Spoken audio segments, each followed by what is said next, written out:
everybody. Thank you so much for joining us. I'd like to call the Abolition Hall Steering Committee to order. It is September 30th, 2024, 7 p.m. Good evening. I know that there are some members either virtually joining us or in the public, and we've had one meeting prior to this. So what I'd like to do to just reintroduce ourselves. So my name is Laura Boyle Nestor. I'm the chair of the steering committee for Abolition Hall. My name is Dana Dorsey. I'm the executive director at the Highlands Mansion and Gardens in Fort Washington. My name is Darren Sudman. I'm a resident of Plymouth Meeting. My kids went through the school district, and I'm an empty nester this year. Good evening. My name is Edmund Shin. I am a resident of Whitemarsh Township and an attorney who takes a particular interest in historic preservation and land conservation. Oh, me. Hi, I'm Deb Lukens. I am a lifelong resident here in Whitemarsh and your retired district judge. Thank you. And we also have our township crew here with us tonight. I'm J.C. Toll. I'm with the Whitemarsh Township Board of Supervisors, and I'm the liaison to the board for the steering committee. Excellent. And I'm Craig McAnally. I'm the township manager here at Whitemarsh Township. John Walker with the Solicitor's Office of the Township. Excellent, thank you. And we have on the agenda, Bob Downs is here representing the Karabots Foundation, and we have the Art Center, Michael Young and Amy Cohen, who you will meet more soon. The minutes from July 29th, has the committee had a chance to review them? And all are in agreement? Okay, so they are approved. But I do want to make an addition comment for the minutes for this meeting to reflect that Linda Dole at our July 29th meeting did make comments that I would like to be added to this meeting, highlighting Sidel Zove's involvement with the Abolition Hall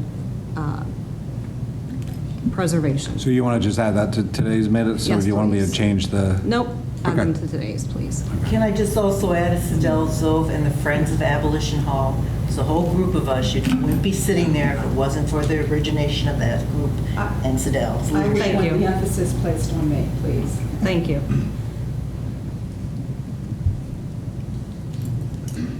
I'm very excited to introduce the Art Center's new president, Michael Young. Michael, would you like to stand and say a little bit about you? Sure. Thanks, Lauren. Trying to keep it quick, but prepared. Is this on?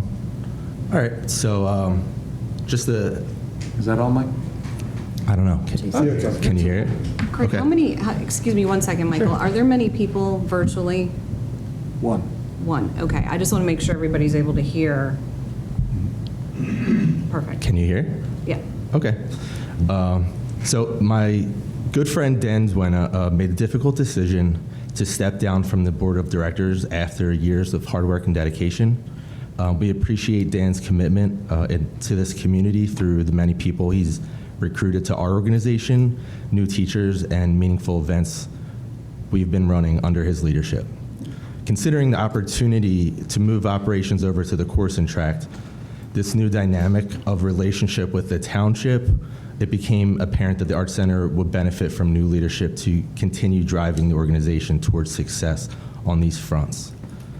While Dan intends to continue his involvement with the organization as a student and in a volunteer capacity, the board of directors will strive to lead the next chapter of the Art Center with integrity. As Laura said, my name is Michael Young, and I have taken over the role as president of the board of directors, along with my vice president, who's here, Amy Cohn, a longtime Art Center student and resident. I'm from Philadelphia, but I spent a number of years living and working in Conshohocken, and I've been on the board of directors for close to 6 years, during which the organization has become very special to me. I was fortunate enough to have been born into a family who appreciates the creative and performing arts. My family includes very talented painters, sculptors, leather workers, and musicians, actually. And as a kid, I spent time in classrooms at PAFA, at Moore, and Fleischer, As an adult, I earned my bachelor's degree from LaSalle University, and I have my MBA from Drexel University LeBeau School of Business.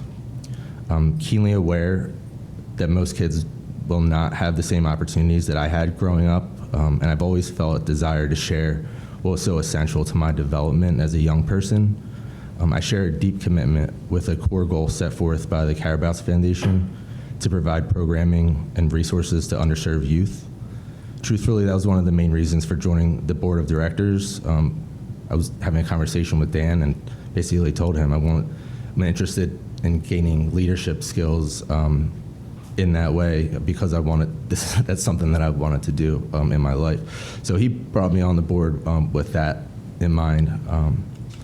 And we know that art has the capacity to heal, to build community, and develop confidence and self-awareness, and everyone deserves access to this. And today I'm grateful to be leading the organization that I love into a new chapter with a fresh perspective and a new set of challenges and opportunities. I welcome anyone in the community who shares this passion to contact us and discuss opportunities to volunteer and get more involved with our mission. I'm happy to share my email with everyone if that's not already available. And if you have questions, you can schedule a phone call. I was also asked to share information regarding our RACP grant, which we had applied for in 2018. At that time, we estimated $2.4 million for the building of a brand new facility, which would be placed right next to the Cedar Grove address designed by Janice Woodcock. At the end of the day, we were awarded $500,000 to pursue our project, an amount which must be matched before it can be unlocked. Since then, we have filed extensions which have allowed us to continue to work towards our plans to relocate. And since our tie to the purchase of the course and track property, the Art Center have communicated our change of plans and requirements for additional extensions to remain in compliance with that grant. Considering the historical significance of the course and tract as well as the vision of the Whitemarsh Art Center to expand our educational offerings to disadvantaged youth while maintaining our mission to serve this community to the best of our ability, the decision was made to employ the talented team at Mark Thompson Associates. With Claire Donato leading this charge, we brought some preliminary information to share tonight with the steering committee and the wider community of interested parties. I'm certain that most of the questions you're going to have will pertain to that presentation, but if you have questions for me, I'm willing to answer those as well. Michael, how many people are on the board of directors for the Art Center? Currently, it's 10, I believe. And you're at capacity? I think in our bylaws, we have, it's open to 16. I can double check that for you. Okay. Is it 19? It's somewhere, it's more than. Okay, so you have room a Correct. little bit, okay. Yes. Hi, Michael. Thanks for your presentation. Thank you. You used an acronym for the grant that I'm not familiar with. Could you repeat that for me? RACP. It's, I'm not really even sure what it stands for either. Redevelopment Assistance Capital Program. Right, thank you. And that is still being deferred until you raise matching funds? Yes, Okay. we've been in touch with a lot of times when those grants are awarded, it takes time before you can raise enough money because you have to show that, first of all, your plan and the earmark for the money, and you have to raise that equal amount before they cash your check, I guess. All right, thank you. Yeah. Just a question, your email, I would be inclined if I was going to email you and didn't have it to go to the Art Center website, which I just did, and I don't see email addresses. I don't know if that's something that could be added, Yeah, I can definitely get that fixed. because that might be a good place to see that. But I see you on there, so that's great. Thank you for that. I'm sure there's a contact. I'm sure there's like an info email or There might be something. contact, yeah. But you're right, that wouldn't go to me, so I would want to add mine anyway. All right. Well, thank you guys. Thank you very much. Thank you. Welcome. And the next on our agenda, well, actually, are there any questions? Any other questions? you guys have.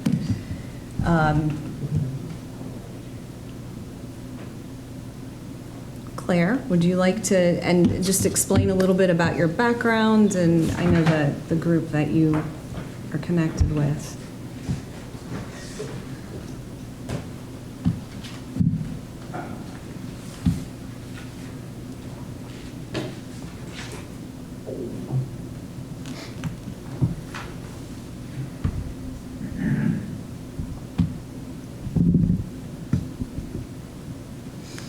Craig, I'm going to test out this mouse and clicker one.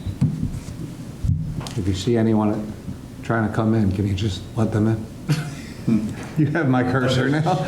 You stole all my controls. Maybe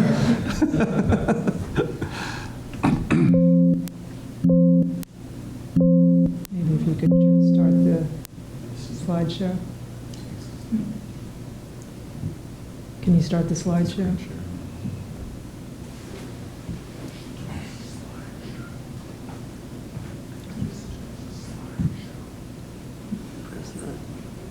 I can't get, you have the control.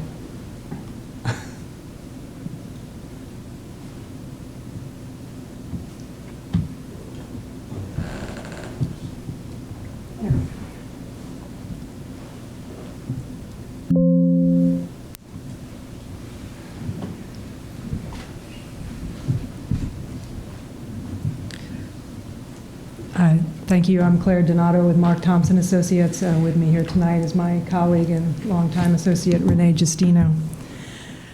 We are very happy to be here this evening to meet with you and want to thank the steering committee and township staff for inviting us and the Art Center to share our report with you.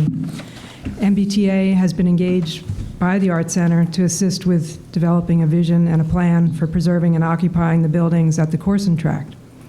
We've been in research mode, gathering background data on history, basic regulatory, programming, and occupancy requirements, and environmental reviews. We now have some preliminary graphic materials to share with the committee and the public to outline a vision for the Art Center's presence on the site. The materials developed so far are work in progress, so please keep that in mind as we go through the presentation. They're conceptual and rely on many assumptions related to technical and regulatory issues that the township will be advising on. Even though the materials are preliminary, the overriding shared goal, we believe, is clear, and that is to find the highest, best use of the buildings and for the community, and to develop a plan for safely occupying the site. The Art Center wants to propose and promote a vision that includes, as a starting point, a feasible project that is in scale with the need, that is achievable, and can activate the primary spaces to build credibility, host programs, and support an incremental and sensitive use of the property. So on the screen, you see the agenda for the presentation. This is a condensed report.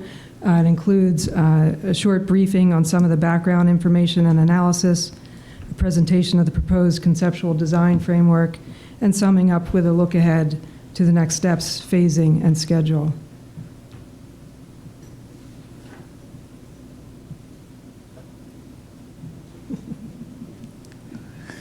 Next slide, please.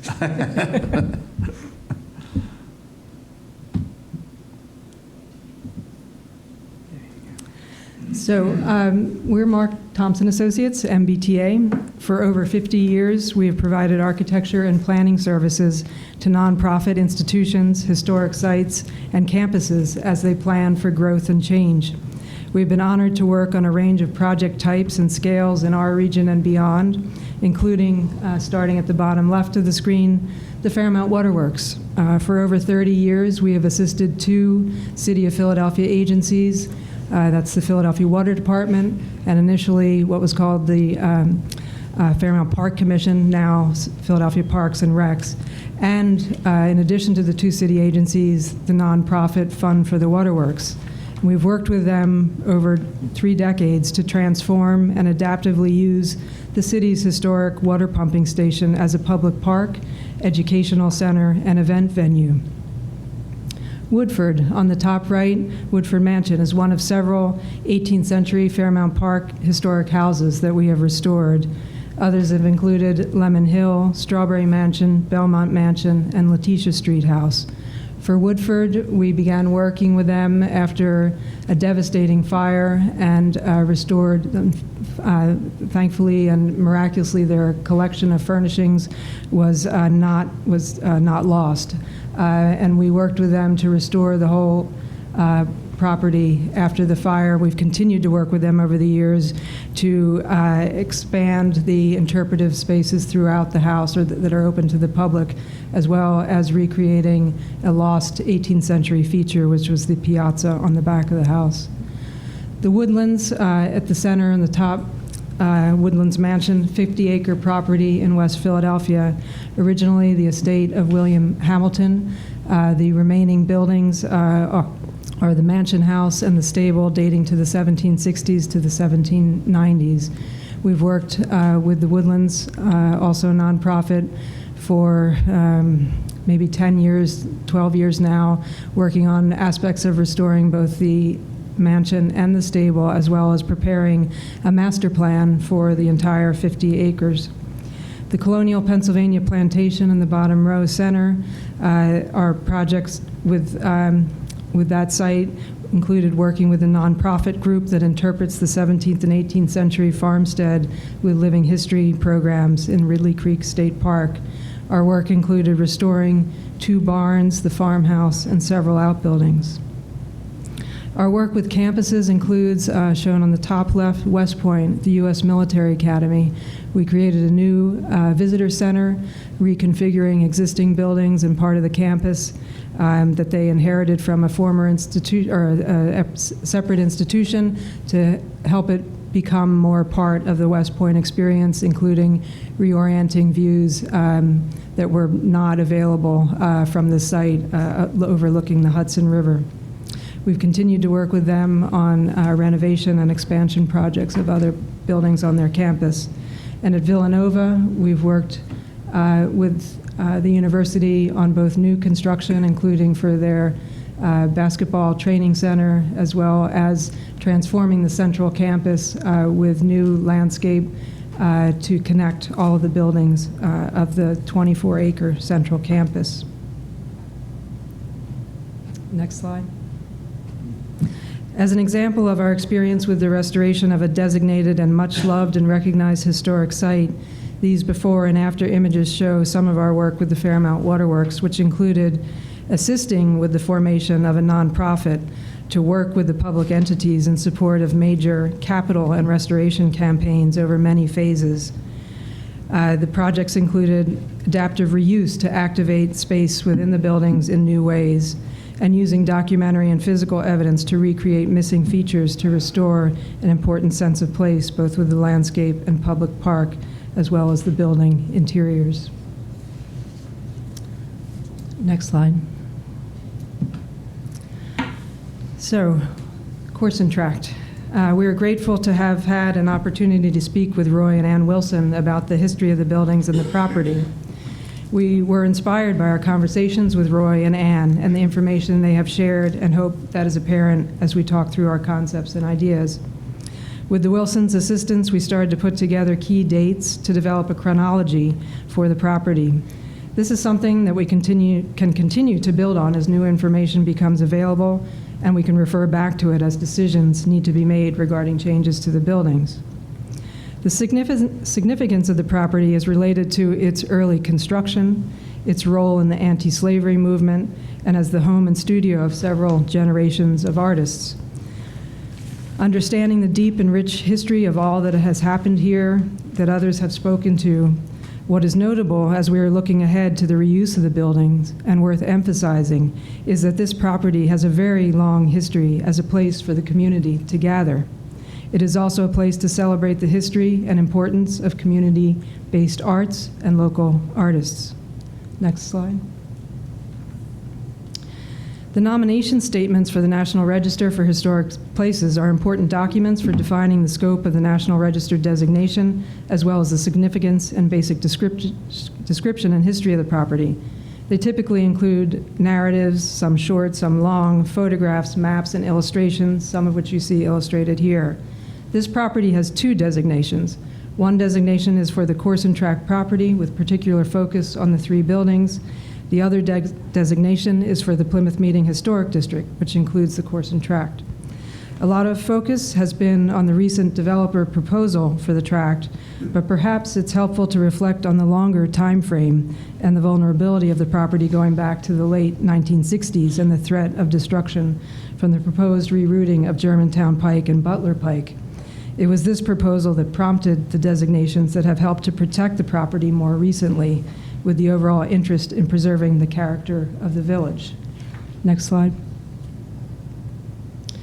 The Hovenden House is prominently located at the center of that village district. Next slide. The house was expanded and modified over 3 major periods. The earliest section of the house faced Butler Pike, and you see on the bottom left the early section of the house. Next slide. We've begun to do some diagramming to help better understand the building chronology. What you see here is 2 floor plans, the first floor on the bottom and the second floor above, illustrating the earliest section in blue, which was acquired by the Malsbys starting in 1794. After acquiring it, they quickly expanded, which are the areas shown in green. And then much later, the Hovendens also made modifications, which are shown in orange. There's much still to study to understand the building structure, to learn from its physical evidence and from its character-defining features and materials. And these include things like the various porticos that we see in some of the images, roofing materials, paint colors, shutter details, windows, doors, site elements, fencing, and other landscape features, all of which we really dive into as much as possible, both through documentary and physical evidence to better understand the buildings and the property. Next slide. The Malsby Bank Barn was erected in 1811 and had various associated outbuildings and a 1-story carriage shed. Next slide. In 1856, a second story was added to the carriage shed for the purposes of holding public meetings in the cause of abolishing slavery, what we now call Abolition Hall. That area was also later used by the Hovendens as one of their studios. And in the next slide. And in the 1950s, the barn was converted to the family residence. Next slide. And here's a slightly different diagramming of the barn and hall. So on the left side is the lower level. The horizontal structure is the barn house. The structure perpendicular to that is the Abolition Hall. So on the left side is the lower level, and on the right side is the main, I'll say that again. On the left side is the ground floor level, and on the right side is the main floor of the house and the Abolition Hall level.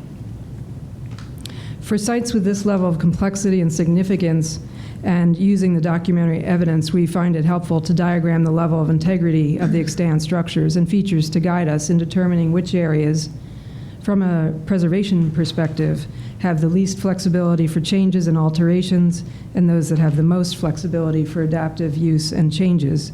This is by no means meant to be hard and fast, but it sets parameters for making informed decisions. We will continue to develop this with a short narrative explaining the rationale for each level of flexibility using citations from available documentation.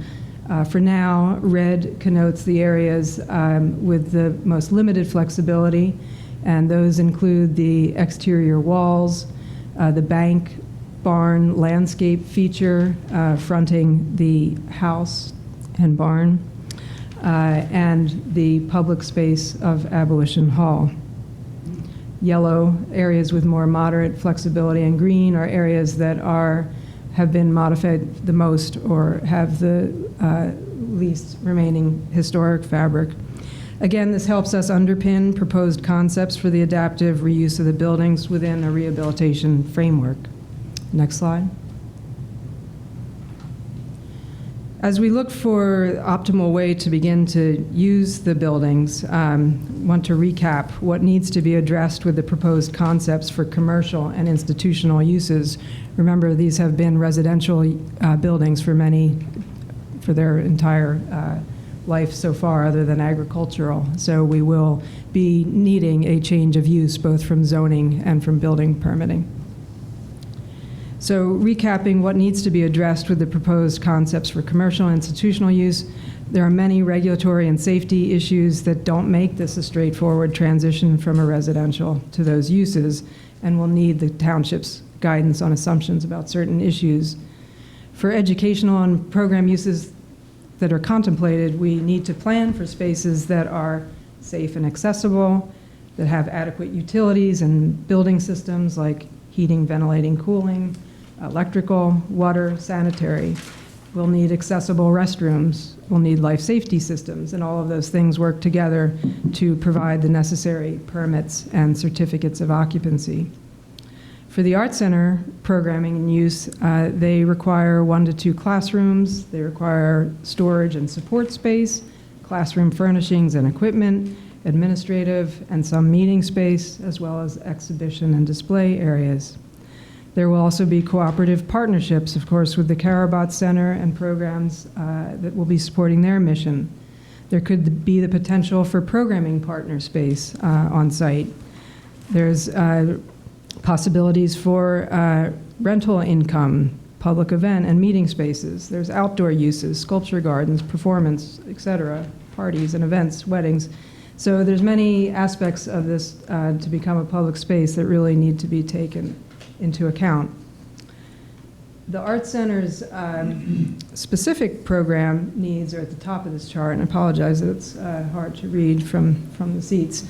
But the Art Center, the size program space that they need is approximately 2,500 to 3,000 square feet, preferably on one floor, plus additional space for display and gallery areas.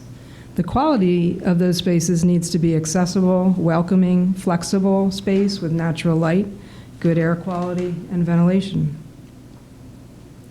So we're looking for the best fit within the buildings to support available space and how it's configured, environmental conditions, accessibility, impact on the buildings that the programs might have, impact on the site, the condition of the buildings, and ultimately the highest impact and use value for the initial investment.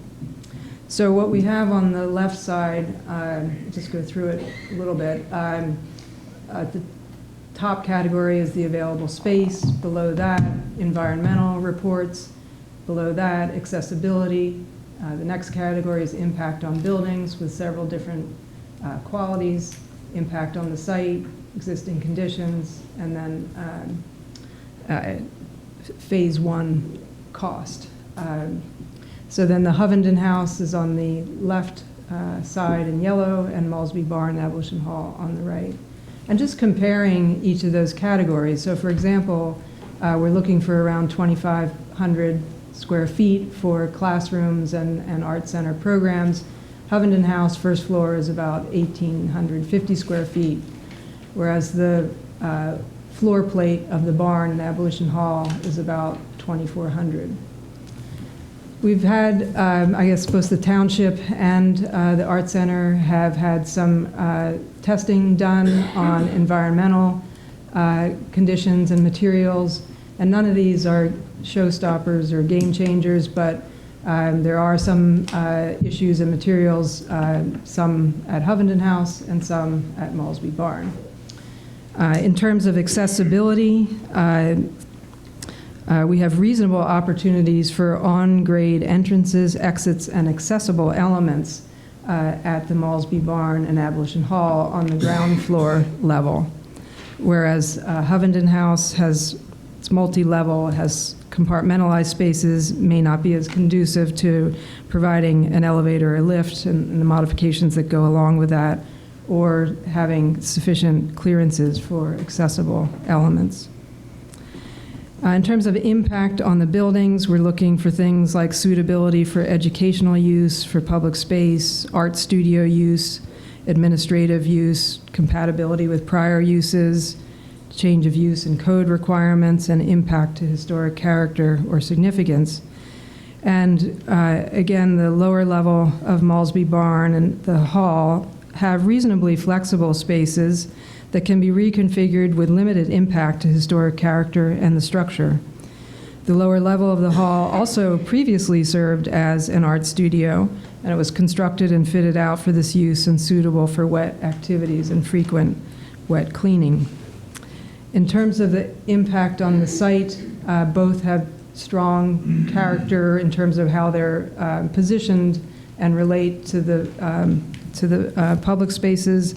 Hovenden House is prominently located with potential for pedestrian street activity and visibility from the street, whereas the barn and hall is located at the interior of the site, but has the potential to create an activity hub at the center with more eyes on the site and connects to open space and the cross-county trail.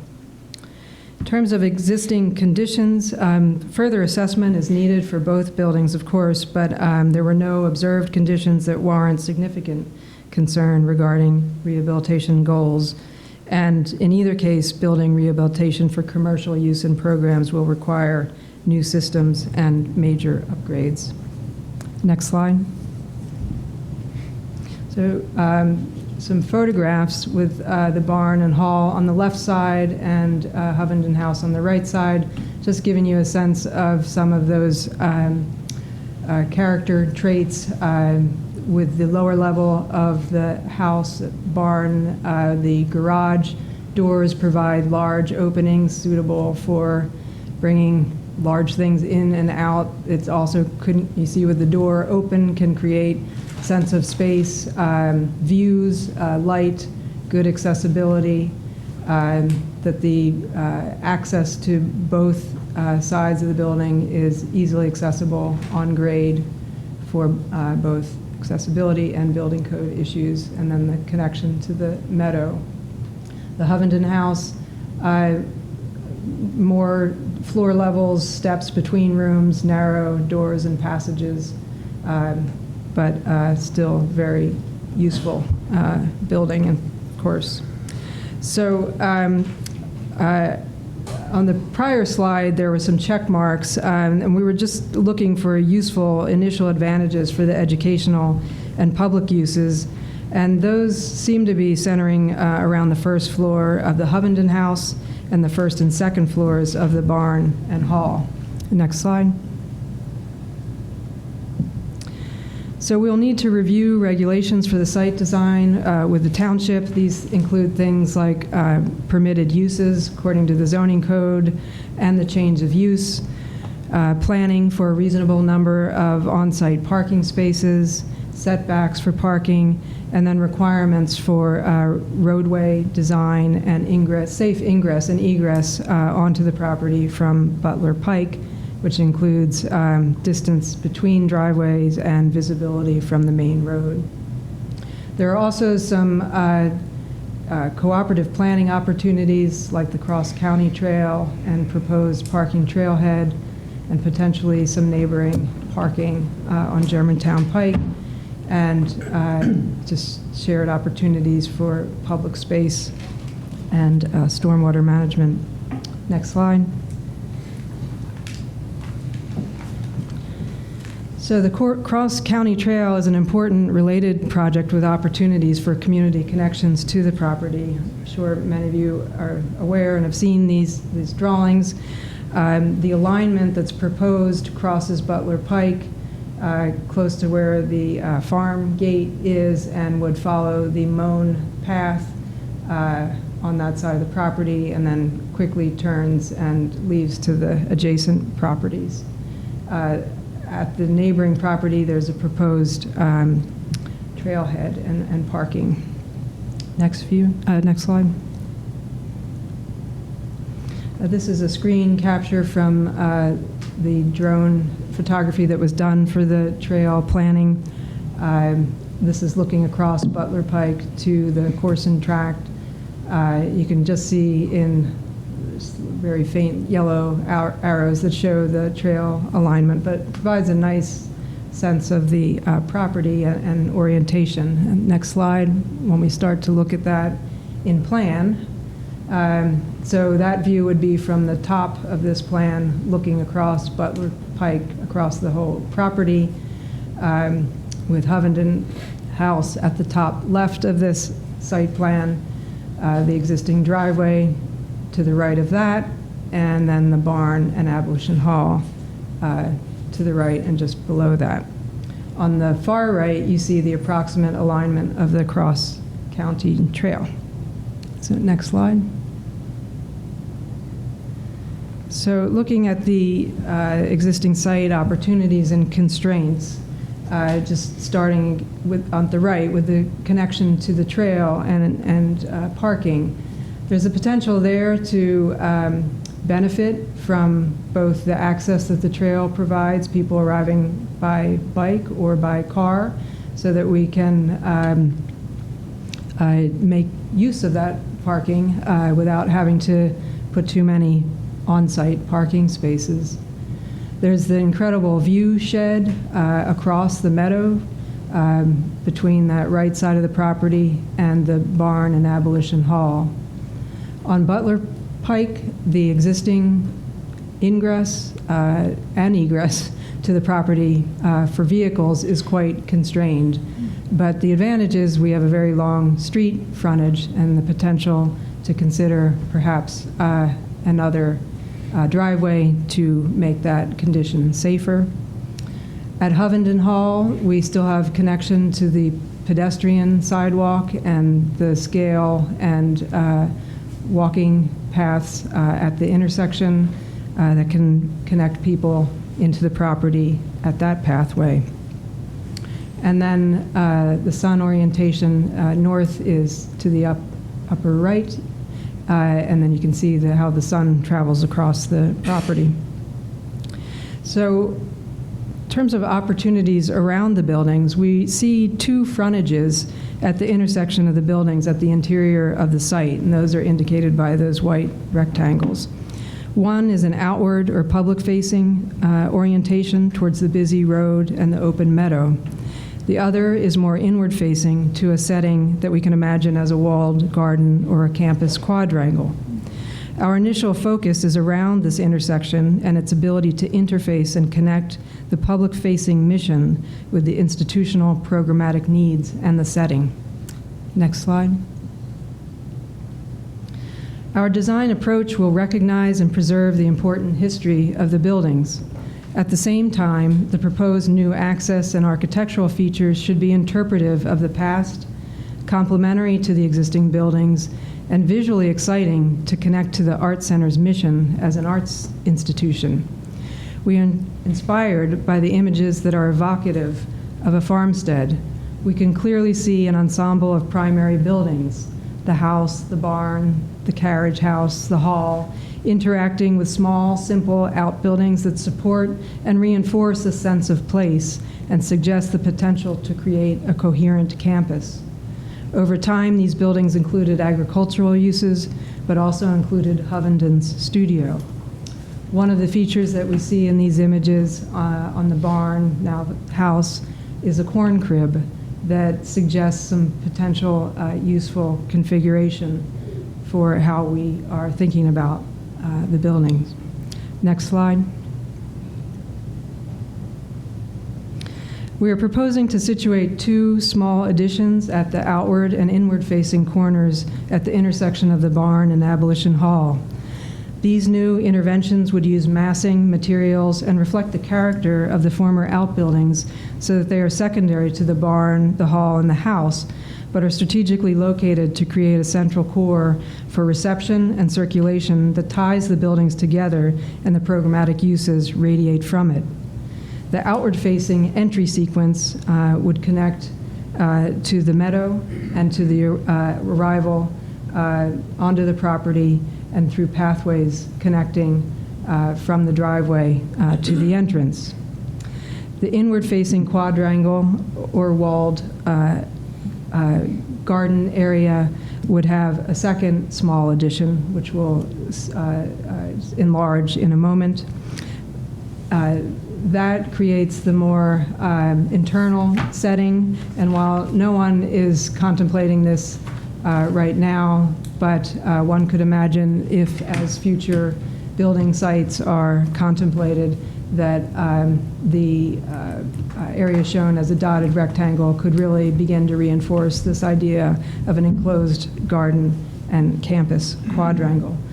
The access road to provide safe in and out, we are showing a new alignment that would bring vehicles onto the site so that they're both not competing at the same spot on Butler Pike, with a small amount of accessible parking related to the building entrances. Next slide, which goes in a little closer. And then next slide. This is the lower level or ground floor level of the barn on the left and the hall on the right. Next slide. And we are proposing two small additions that can concentrate activity and strategically connect program spaces. Next slide. And on the ground floor, the entry vestibule so the circulation spaces are shown in blue. The entry space at that outward-facing corner of the building would connect to reception, to a small gallery, and to an elevator lobby, which would then connect to two educational spaces on this floor level, which are shown in orange, and support spaces in gray.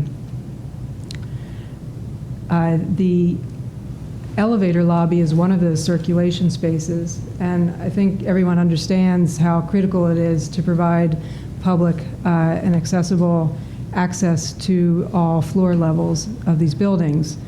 There are several levels. There's this floor level at grade, which is mostly on same grade within a few inches.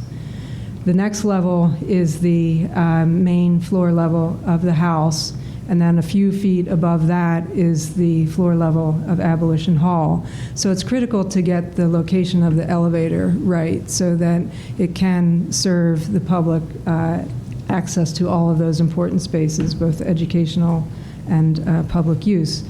And so you want to do that once so to connect to all, and with a historic building to try and pull it off of the existing building walls so that it doesn't compromise or undermine existing foundations with the pit required for the elevator.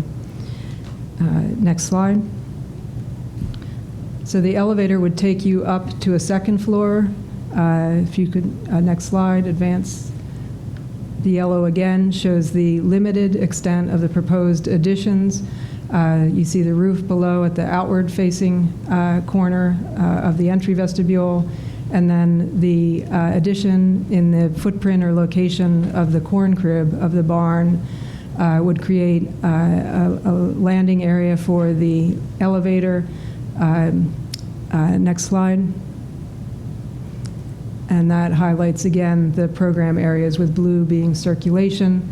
So the elevator brings you up to the next level, would be what's shown as the upper gallery, which lands at the level of the main floor of the house, which would connect to educational, multi-purpose spaces, meeting spaces, and possibly an office.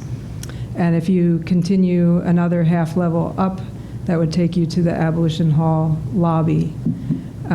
So looking to create a concentration of activity of public uses for accessing Abolition Hall with Art Center programs on the lower level. Next slide. The material, texture, and character will be used to elevate these additions to create light-filled, simple, but beautiful details that are visually engaging. Next slide. And to give a sense of the proposed scale, we have started to study the proposed massing of the additions. Next slide. These show the existing conditions. On the right, the inward-facing quadrangle with the existing deck, and then on the left side, the outward-facing corner facing towards Butler Pike. Next slide. Now showing the scale of the additions and how secondary they are by design to keep them in scale and context and do what they need to do, which is to tie the circulation and programming together. As we proceed, we can further develop these three-dimensional models to provide a sense of how these design elements fit within the overall context, materiality, and scale. And these can gradually be developed into more rendered views to help with engagement, fundraising, and communication. Next slide. One more, please. And as noted in some of the earlier slides, Hovenden House can serve as a gateway or threshold to the property based on its location and its configuration. Next slide, or next.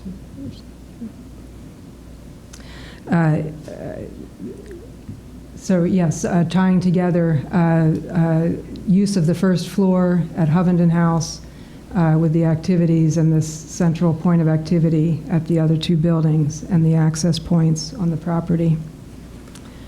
So taking a quick look at Hovenden House and the first floor. Next slide. On the left side is the existing floor plan of Hovenden House. On the right side is a very modest renovation proposal. The yellow suggests a very a small, limited amount of renovation to achieve useful access to the building. Next slide. So the idea would be to create public access through the side porch as a vestibule and entry with a space for access to an accessible restroom, and further into the spaces, the existing rooms could be used as, depending on organizations and capacity and how much staff is on site, these rooms could be opened for events or programs, but if that sort of capacity is not available on a particular day, perhaps making public restroom available for people who are on site for walks with their dog or riding their bikes to have access to that sort of amenity. Next slide.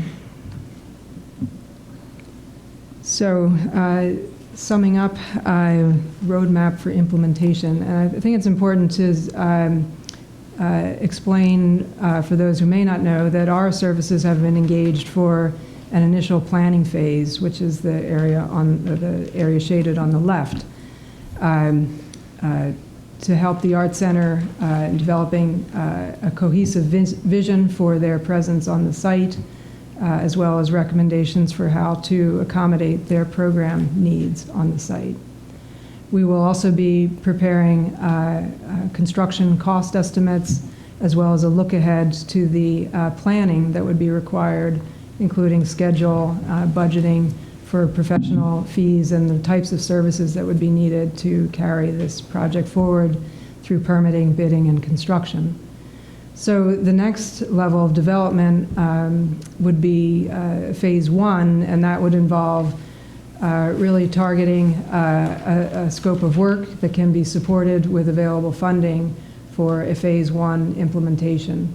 And that would involve assembling a design professional team that provides not only the architecture, structural engineering, mechanical, electrical, plumbing engineering, but potentially the other design professions that would be needed, such as civil engineering, landscape architecture, architectural conservators, specialties, and so on.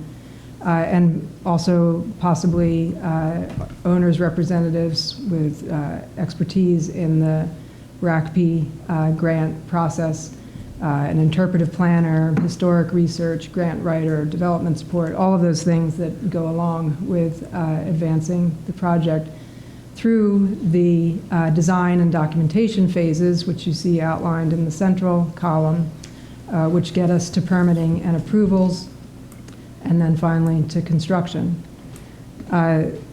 There will be other phases that will also have a parallel process of determining what the programming needs are to further expand and elaborate on what can be accomplished in a phase one. The Art Center is looking to generate enthusiasm support for their vision, for their use of the property. And as I mentioned at the start, the vision is focused on a feasible scale with outcomes that can activate the primary spaces in support of an incremental and sensitive use of their property. Thank you. Thank you, Claire. Thank you very much. Thank you. Mrs. Donato, can I ask you a question? Sure. On the last slide we were just looking at, Sorry. one of the items, This one? one of the items that was noted, owner's representative, and you'd say grant writer. What's your understanding of the status of the RACB grant? Well, Mike spoke to that a little bit. There is $500,000, but that's RACB is for construction dollars, and the match needs to be fully raised. So $500,000 needs to be found to unlock a total of $1 million that can be used for construction. But to have you put grant writer on there, is there still grant submissions that are required to unlock the 500,000? No, it's already, it's earmarked, the money's earmarked for us. It's already been approved. Has anything been raised yet? No, not at this point towards that. No? So those were just possible support type services that might be needed and even with the RACB, there's a larger project undertaking here, and there's going to be design services and not just engineering and civil landscape, but things that may benefit the whole use of the property. Like I said, interpretive planning, conservation specialties may also be needed. So there's soft costs, which would not be covered by the RACB grant. So grant writer, with many of the nonprofits that we work with, whether they do that in-house or find assistance to do that, that's often an important role to bring along as the project evolves. And just one comment, I thought the renderings that you prepared, preliminary as they are, look really nice on Abolition Hall. I think the corn crib and that visual was really cool. Thank you.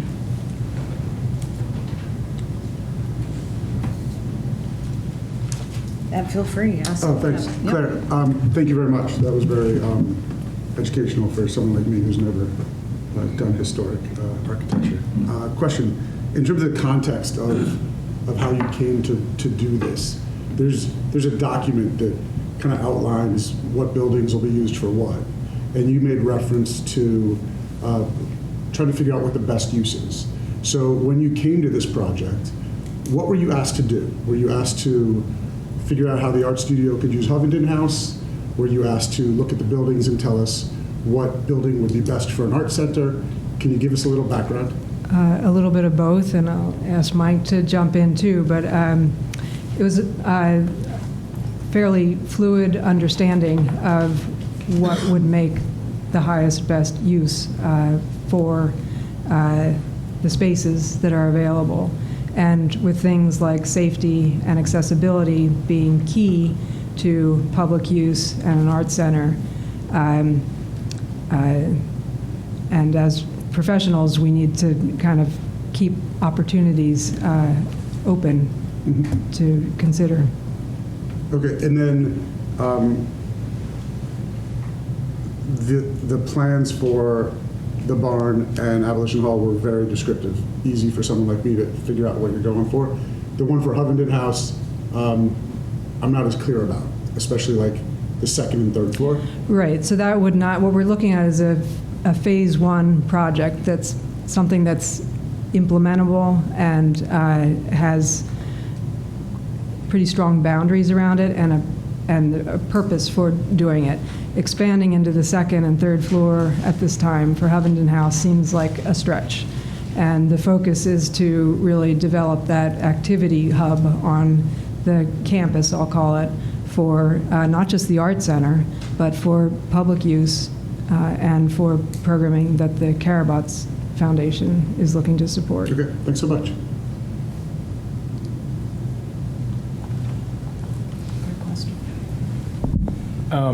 I have an observation that I think I'm a little bit troubled because looking at the grant agreement, it states that the Hovenden House, the Art Center will use the Hovenden House as its primary location for administrative offices, classes, and gallery space. And then when referencing Abolition Hall in the main house, it says that the partnership will solicit input from the public to determine the future use and operation of Abolition Hall. And so my comment to the Art Center is, I think that you're missing the mark on this phase of the project. I think that it's making your job a lot more difficult because if you focus on the grant agreement and focus on the Hovenden House, you'll both comply with the grant agreement and make your job a lot easier, because the idea is, I think, that you're supposed to go into the Hovenden House, plan for the Hovenden House, and then after you've successfully done that, work with the township, solicit public input for the other buildings. So that's my comment, is that I think that there's a distortion of where you're supposed to be going, and the primary phase one, and what the agreement says, is to use Hovenden House and then work with the township to solicit input from the public on Abolition Hall. And that's not to take anything away from the presentation we just saw. It's beautiful, it's wonderful, but in my view, that's a phase two of this project. Right. Thank you for that. And we've been working directly with the township for the last 2 years and with Bob from the Karabots Foundation to find a way to, as quickly and effectively as possible, get activity on this premises. And this is the outcome that we're finding. If we were to, I think you're misunderstanding actually the grant agreement and what it says on what activity is, what our priorities are with the in the main house. Abolition Hall is strictly for use of the public. The grounds, the outside grounds, are strictly the prerogative of the township. The Art Center, it does say that our administrative offices and activities will be housed there, and we will alone have, there's no real input from the township of Hovenden House, but as far as the use of the main house, it's not very clear as you're making it out to be, as far as what we're able to do as for using that space.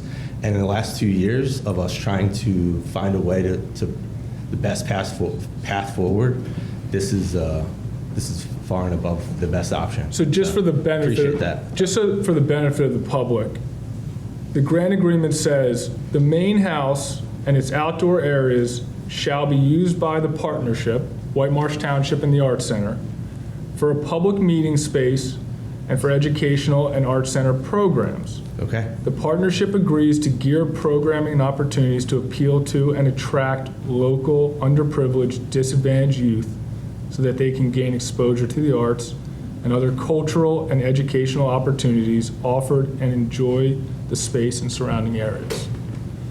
So I don't think I'm misunderstanding the agreement. I still need to hear about the Hovenden House as the main focus of the foray into this partnership, because I think for me, that's where I'm most hung up. Is the Hovenden House was an afterthought on this, and I think that it's an afterthought throughout this my experience on this committee has been an I afterthought. wouldn't say it was an afterthought. We spent quite a bit of time in that chart explaining why we focused the way we did. It's just that it has a lot more challenges to make it accessible to the public and to be useful for educational purposes. So it's not an afterthought. It's a strategic rethinking of how to get activities that are shared by all three partners underway and usefully engaged with the site.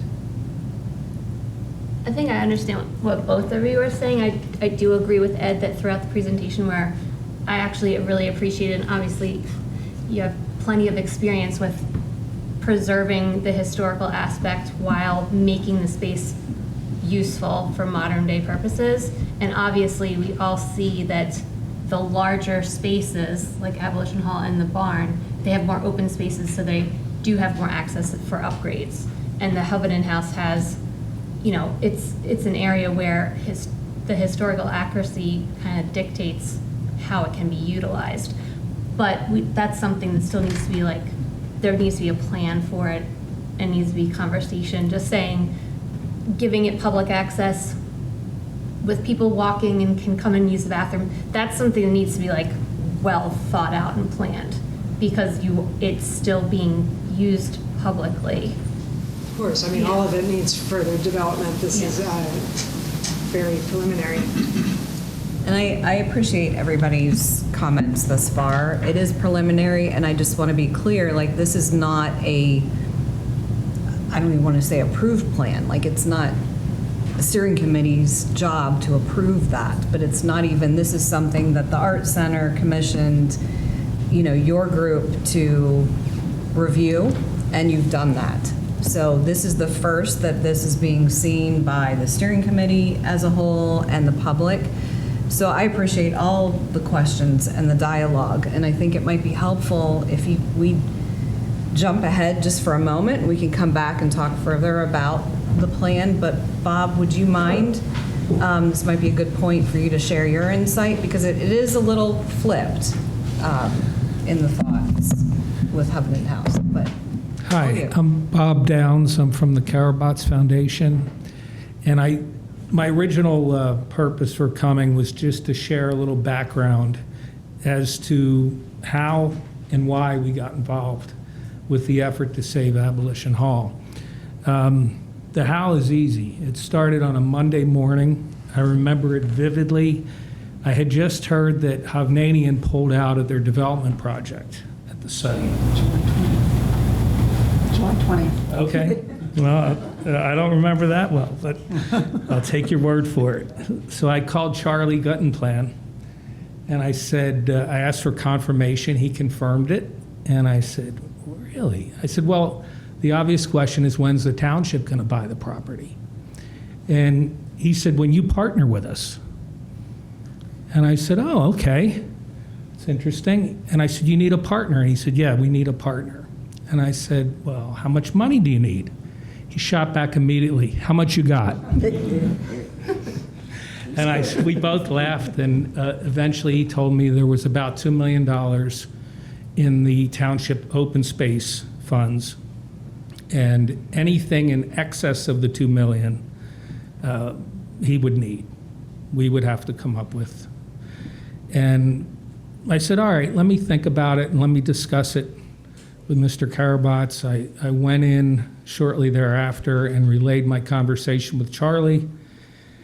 And I could see immediately he was intrigued by all this. And he thought about it for a minute, and he said, let's see if we can try to get the property under agreement. And if we're successful, we'll get back together with the township and discuss it further.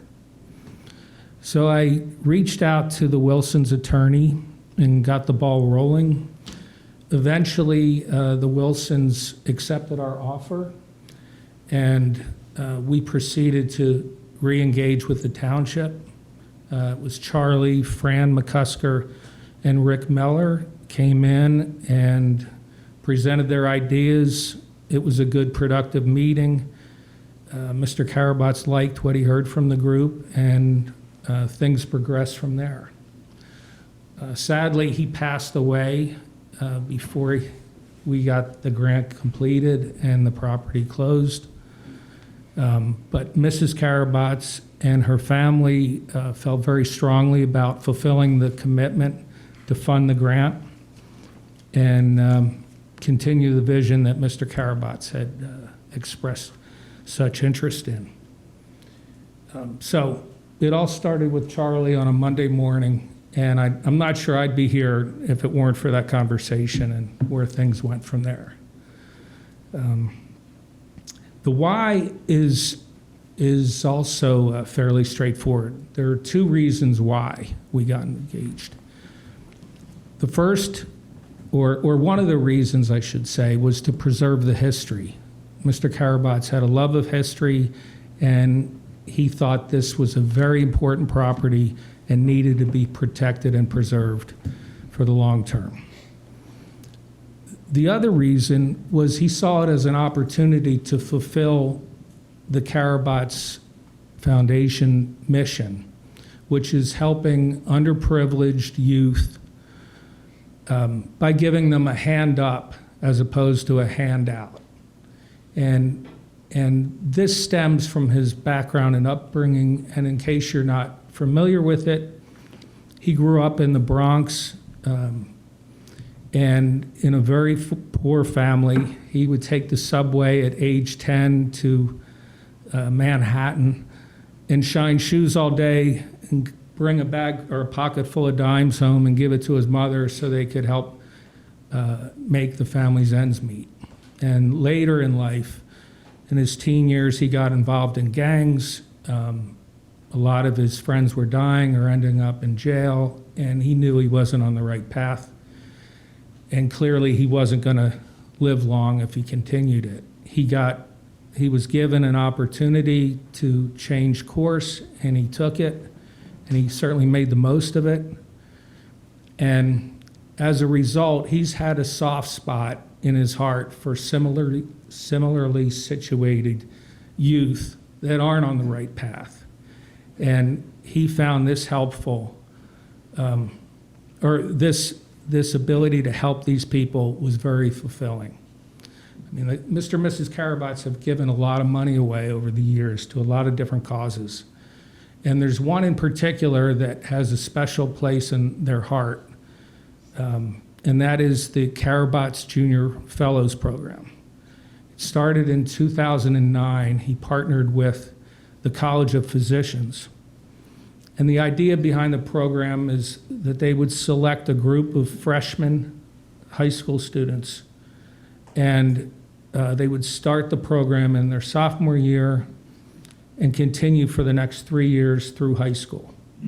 And the program involved after school sessions during the school year and summer sessions in between the school years. These guys were given the opportunity to hear guest speakers in medicine, exhibits, field trips, and they just were exposed to every different possible healthcare and medical profession and the technology and the science. And this was the goal, just to give them a lot of exposure that there's a lot of things out there that you're going to miss unless you start looking for them. As a result, and the only criteria for being selected were you had to be poor, very poor, and you had to have no one in your family ever gone to college. So he really wanted the long shots. And the first cohort of 24 people, I believe there was 23 of them that went on to college, and one of them joined, the remaining one joined the U.S. Navy. So it was a very successful and very rewarding and fulfilling endeavor for the Karabots. And the program is still going on, run by the College of Physicians. It's running under a different name now, but for over a decade, he funded it, directed it, and saw it to be a very successful program. And that's what we had in mind for this place, for Abolition Hall, so that the children, wherever they come from, Norristown or Roxborough, are given the opportunity to have exposure to some STEAM curriculum, some science, technology, engineering, arts, or math. And that's what he did. That's why he gave the money. He wanted to see more youth helped along their way. And in closing, I hope I've given you a better flavor for why he made the gift. And hopefully it's the foundation's hope and expectation that, you know, many more local children will be experiencing these types of programs at the property very soon. Thank you, Bob. That's immensely helpful. And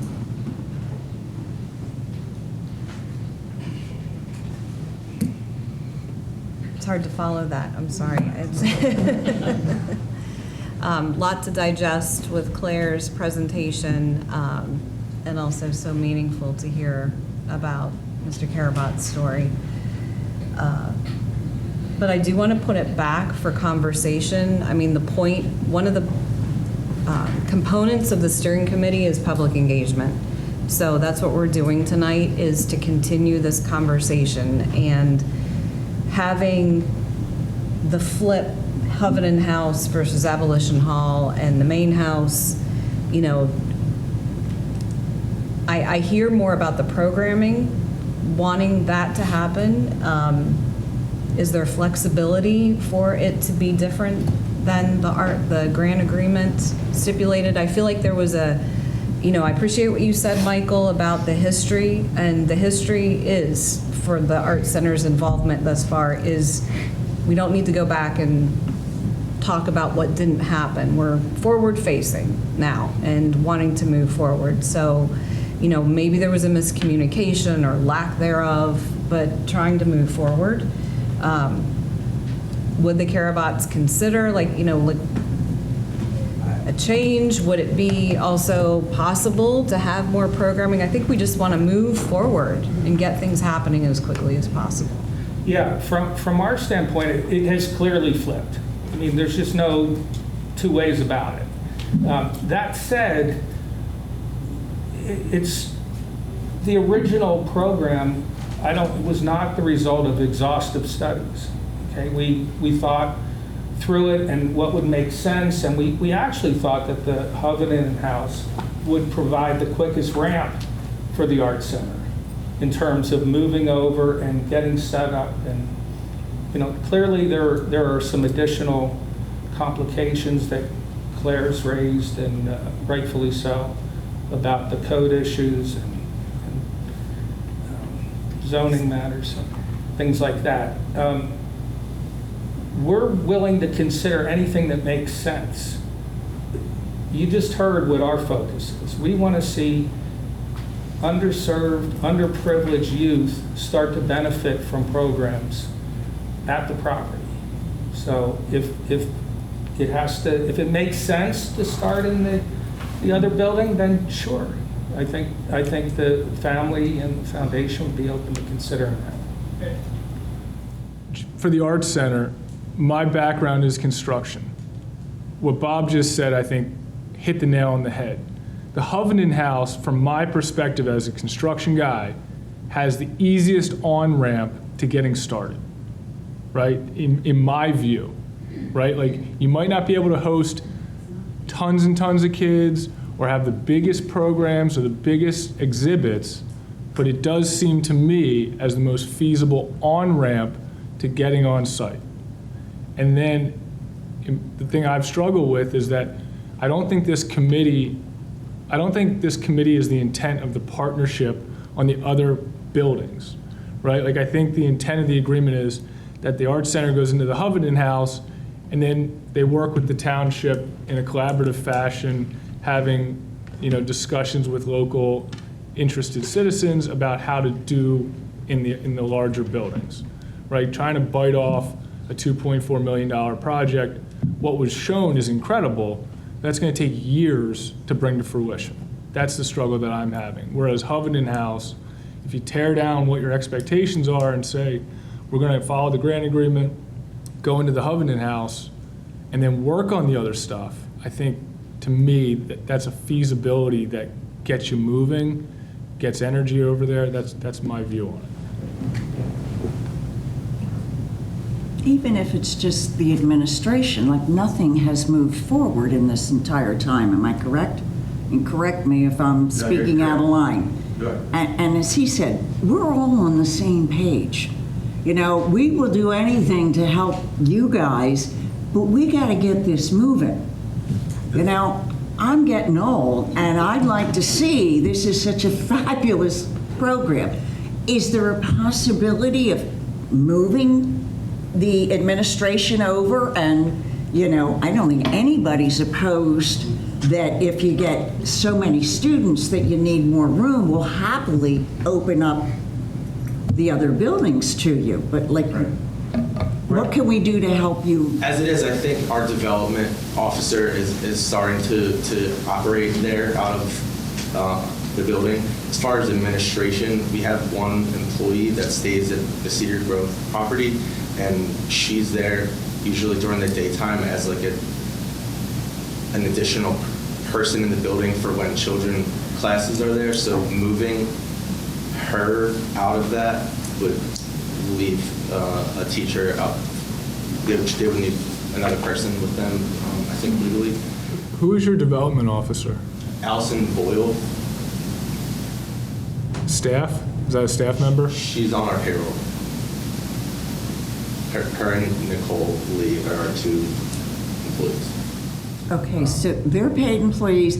Do we have programs going on right now at the barn or at the art center on the property?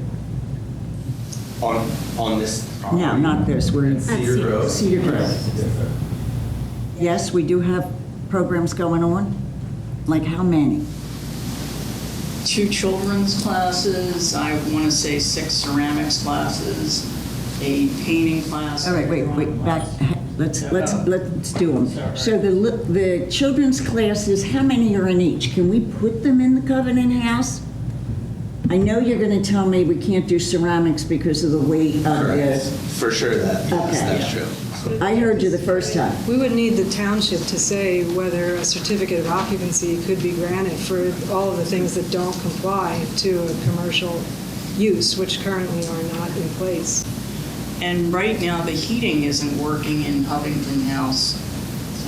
So Just that move would around a lot. that would have to get fixed. How many children's students do you currently have enrolled in programs total? I want to say it's about 16. I would have to get back to you. I don't know exactly what. Yeah. So there's 2 children's programs that service around 16 kids, and the rest of it is adult classes? Right now, yes. And how long has it been that way? Our adult classes are more popular. Apparently, they're growing. Children's classes are usually pretty popular in the summertime. Weekends. What do we need to get them in? The building was being used as apartments. Correct. And to move in some office space and just a classroom of children I can't to speak. start. I can't speak for the township, but I think it really would be making sure that it's safe. Right, minor. And if it was safe, it could be used, I'm sure, since it is a township-owned property, we'd be able to have some flexibility with our codes on that. But again, the level of safety to handle the program. But again, there's also the idea of we're getting through the winter, but outside classes and activities around as well. But can I assume that we had UNOs when there were tenants in there? Absolutely. I would think it might be a use variance to change the use from residential to a different use, right? If the use is now office, it might be a use variance if it's not permitted, which is For a historic building, in this situation, that should not seem like a big hurdle. No, but And then- who's going to do it? Whose job is that? It's the Art Center's job.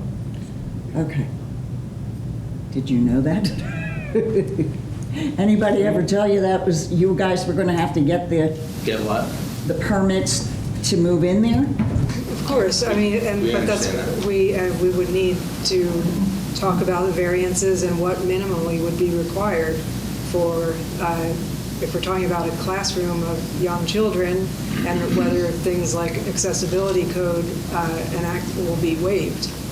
Well, the beauty is it's all on one floor, and there's multiple exits, multiple forms of egress, multiple windows that are large. Everything's on one floor. I think it's The probably. original problem that we ran into was that if we move from Cedar Grove over to there, then it's going to be like that was the plan. Move everything over at one time if possible.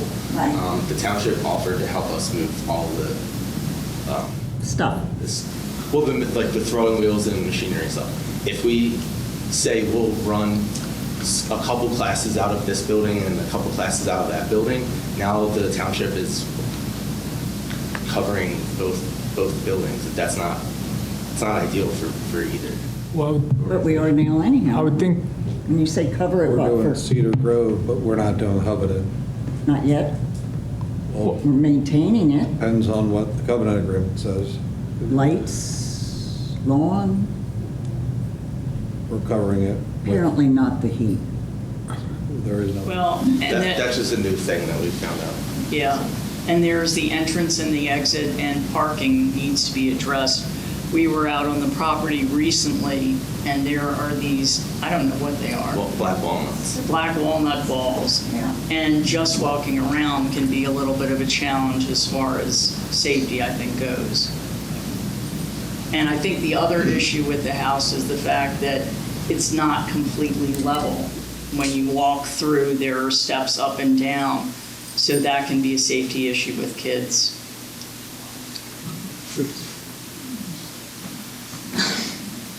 Excuse me. I'd like to ask a question to Bob.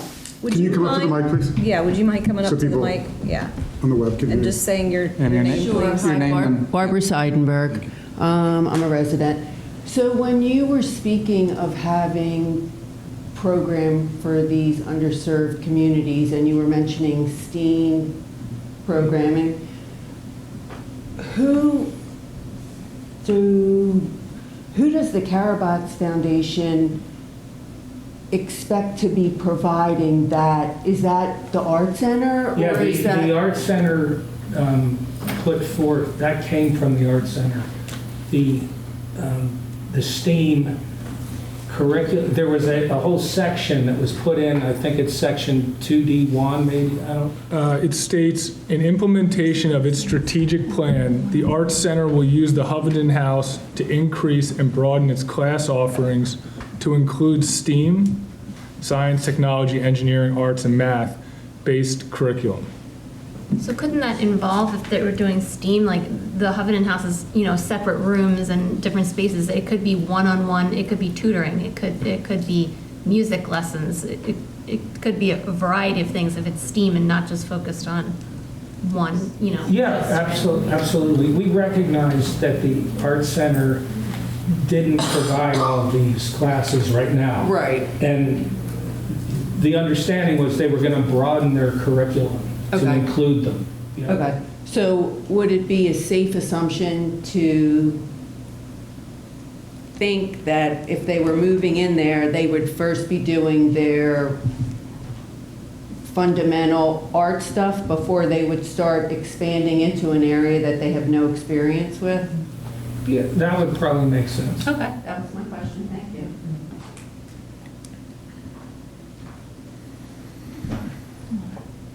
Yes, sorry. Sidel Zove, also a resident. I want to thank Bob for his background information. I found that very compelling and very helpful. I wish Mr. Karabots were here today. I think we would see some movement in a way that we're not seeing if he were around. But I also understand the constraints here. I understand that the Art Center wants to move into the Homestead, but wants to do it in a way that makes sense for its students, for the safety, for the public. I understand the Karabots Family and Foundation wants to see that happen quickly. I don't believe the Art Center has raised any funds, and I'd be interested in knowing whether the development person has actually written and circulated grant applications to fund STEAM programming. It's been, 2 years since the grant agreement was signed. So has the Art Center actually attempted to raise money to fund what it's been prescribed to do under the terms of the grant agreement? And I have a question for Claire. So this planning phase includes, if I recall the details on the phases, includes a construction cost estimate. How close have you gotten to coming up with a number? Well, we want to understand if this is a path that should be, if we are continuing along this path, our next step would be to work with a cost estimator who's on our team to prepare that. So even though that's considered part of the planning phase, it's not something that you have undertaken at this point, the cost estimating? We're working toward that. Okay. If you had to come up with a ballpark. I'm not going to. No. Okay. I mean, to me, it is a very ambitious, worthy plan, but very ambitious and probably very expensive. I was under the impression that the Art Center was engaging an architect, and this does not reflect on you, right? Okay, please don't take it that way. But it's my understanding of what was in process was that the Art Center was engaging an architect to look at the available spaces, all of them, all 3 buildings, determine the easiest path to bringing classes into the Homestead on a temporary basis. That is, let's come up with the short-term plan to get in there and running classes, and then long-term we'll figure out how we proceed with the complete renovation and adaptive reuse of all 3 buildings.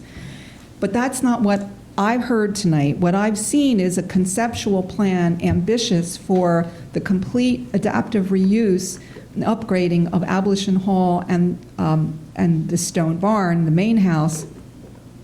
A plan that is certainly worthy, but it's not a short-term, incremental approach. The only piece of it that's incremental is how Hovenden House will be handled. I also wanted to speak very briefly to RACB. While the Art Center does have this $500,000 commitment, that money will not, the Art Center won't see a penny of that until and unless there is a complete plan for the project with the entire capital stack defined. You know, the whole funding scenario. You can't just get the state to release $500,000 even if you come up with the match, which can come from your equity in the building, by the way. That is allowed. Even 100% of it is allowed under certain conditions. Generally not 100%, but you could petition for 100% to come from equity. But not any of that would be released until such time as the state and its agents are convinced that you have the full funding scenario in place. Shovel ready is what I've always heard. Is that accurate? Shovel ready, pretty much, for the RACB grant? Well, they've got the commitment, so that's a huge step. The project has to be shovel ready, yeah, which means and drawings, design drawings. for any funds to be released, yes. And I managed a $2 million RACB project for the Share Food program. I've been through the steps. I know what's involved. And I mean, this, as I say, this is not a reflection on Claire. I mean, I think she was given the wrong marching orders. That's my interpretation of what happened here. And I do think the conceptual plan is worthy, but it's an ambitious plan, and it's not the incremental approach that I thought was in play. And I know there's another comment. Thank you. I know there's another comment I think there's a potential that perhaps the presentation that Claire's done could get almost divided, right? Like, you sort of, okay, we're going to go this way. You had a comment in the back?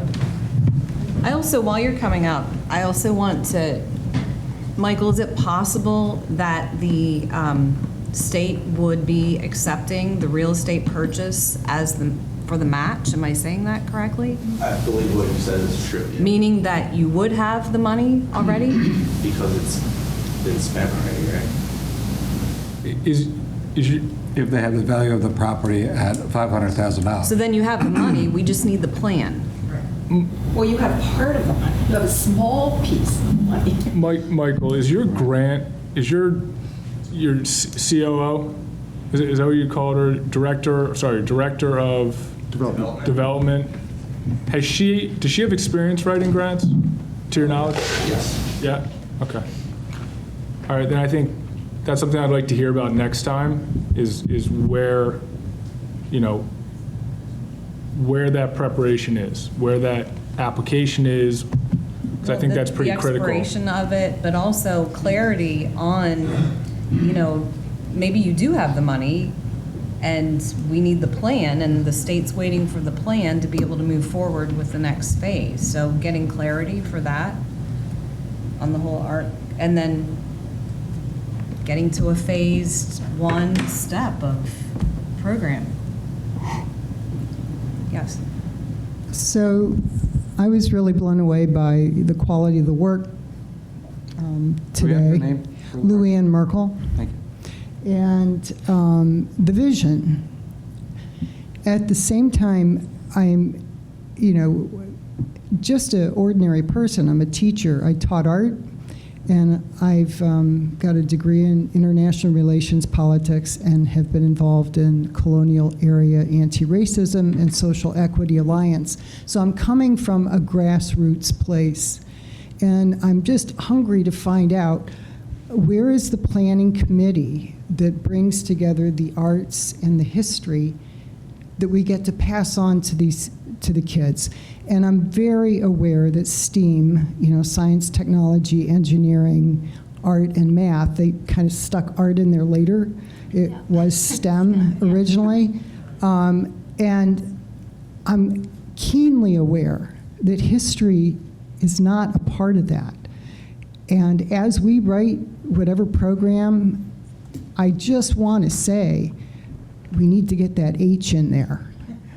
And I also think, current affairs and, critical thinking and that kind of grounded thinking in the era that we're in is absolutely essential. So my question leads to the next thing on the agenda, which is the survey. So those are my two questions. One that has to do with community involvement in content planning and program planning, and I think that comes right out of the survey. And I think, if the Art Center is open to having input, for your programming, I think that would possibly take a weight off their shoulders. Michael, when is your next meeting? Our next board meeting? Or public meeting? I don't know. Is the board meeting public? No, not typically. If you think we need a public meeting. Oh, I didn't know how. Our annual, June is our annual meeting that's open to all members, but typically the board meetings are. Can I ask, we asked earlier, you said you have 10 board meetings, and again, I'm back to how can we help you? I'm not picking on you, please don't feel that way. Can we get more board members? Can we try to build up your end of this with more minds, more bodies, more teachers, so that, she teaches, she's certainly got, I'm sure is going to be able to. I'm an old teacher. I mean, God forbid I can go in and teach something, but can we make your group bigger so that the fundraising and the teaching, how do we do that? That's a great question. I volunteer to join whatever it is. Okay.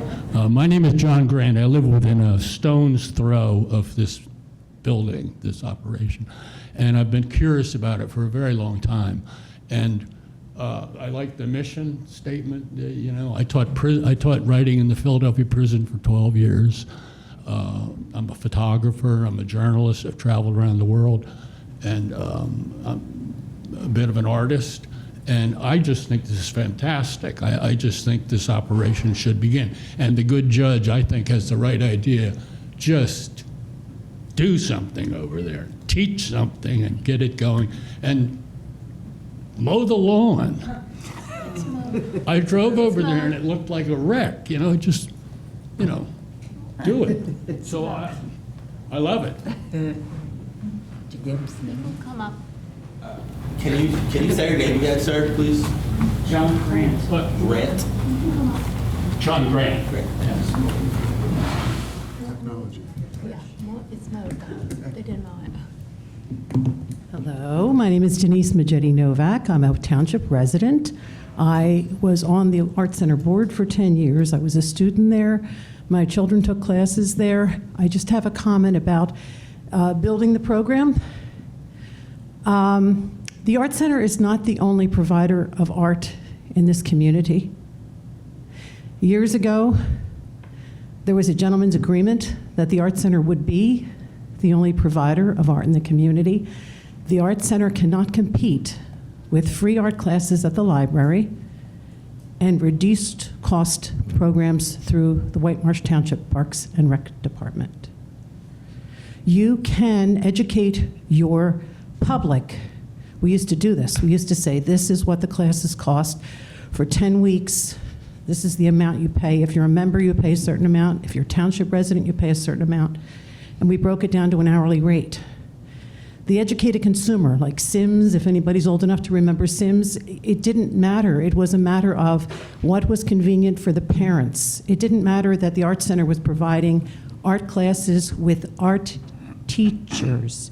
It wasn't crafting. That didn't matter either. As a parent, you're saying, this is the time that works for me, and look at this price. This is what I can afford. So having been in that situation on the board at the Art Center and trying to be proactive about offering true art classes that offered a 10-week course and you touched every medium with teachers that had art degrees, that didn't matter if you can't get the people to sign up and come in the door. And we had a vital program way before I was involved. They cannot possibly compete with the pricing. Will you Just help? a thought. Will you help them? I don't know if they want my help, but. It sounds like you've got a lot of experience, because maybe we can lower the prices with fundraising so that we can provide and compete. And that's the thing, is they do have a scholarship fund. I forget if it was Dina Schur, I think, used to provide money for the scholarship fund. I certainly am a donor, but pardon me, they used to have a relationship with our teacher at the Colonial School District. It's how do you identify students that would be needy financially? Again, you can lead the horse to water, but if it's just something to think about, because I get the emails about art classes, and I'm on the Friends of the Library board, and we raise funds to give to the library to provide programming for free. You cannot compete with free. You cannot compete with the prices that the Whitemarsh Township Parks and Rec Department offers art classes for. And what I'm telling you is, when I started there in 2000, 2001, there was a gentleman's agreement between the township and the Art Center that they would not provide art classes, only the Art Center would provide art classes.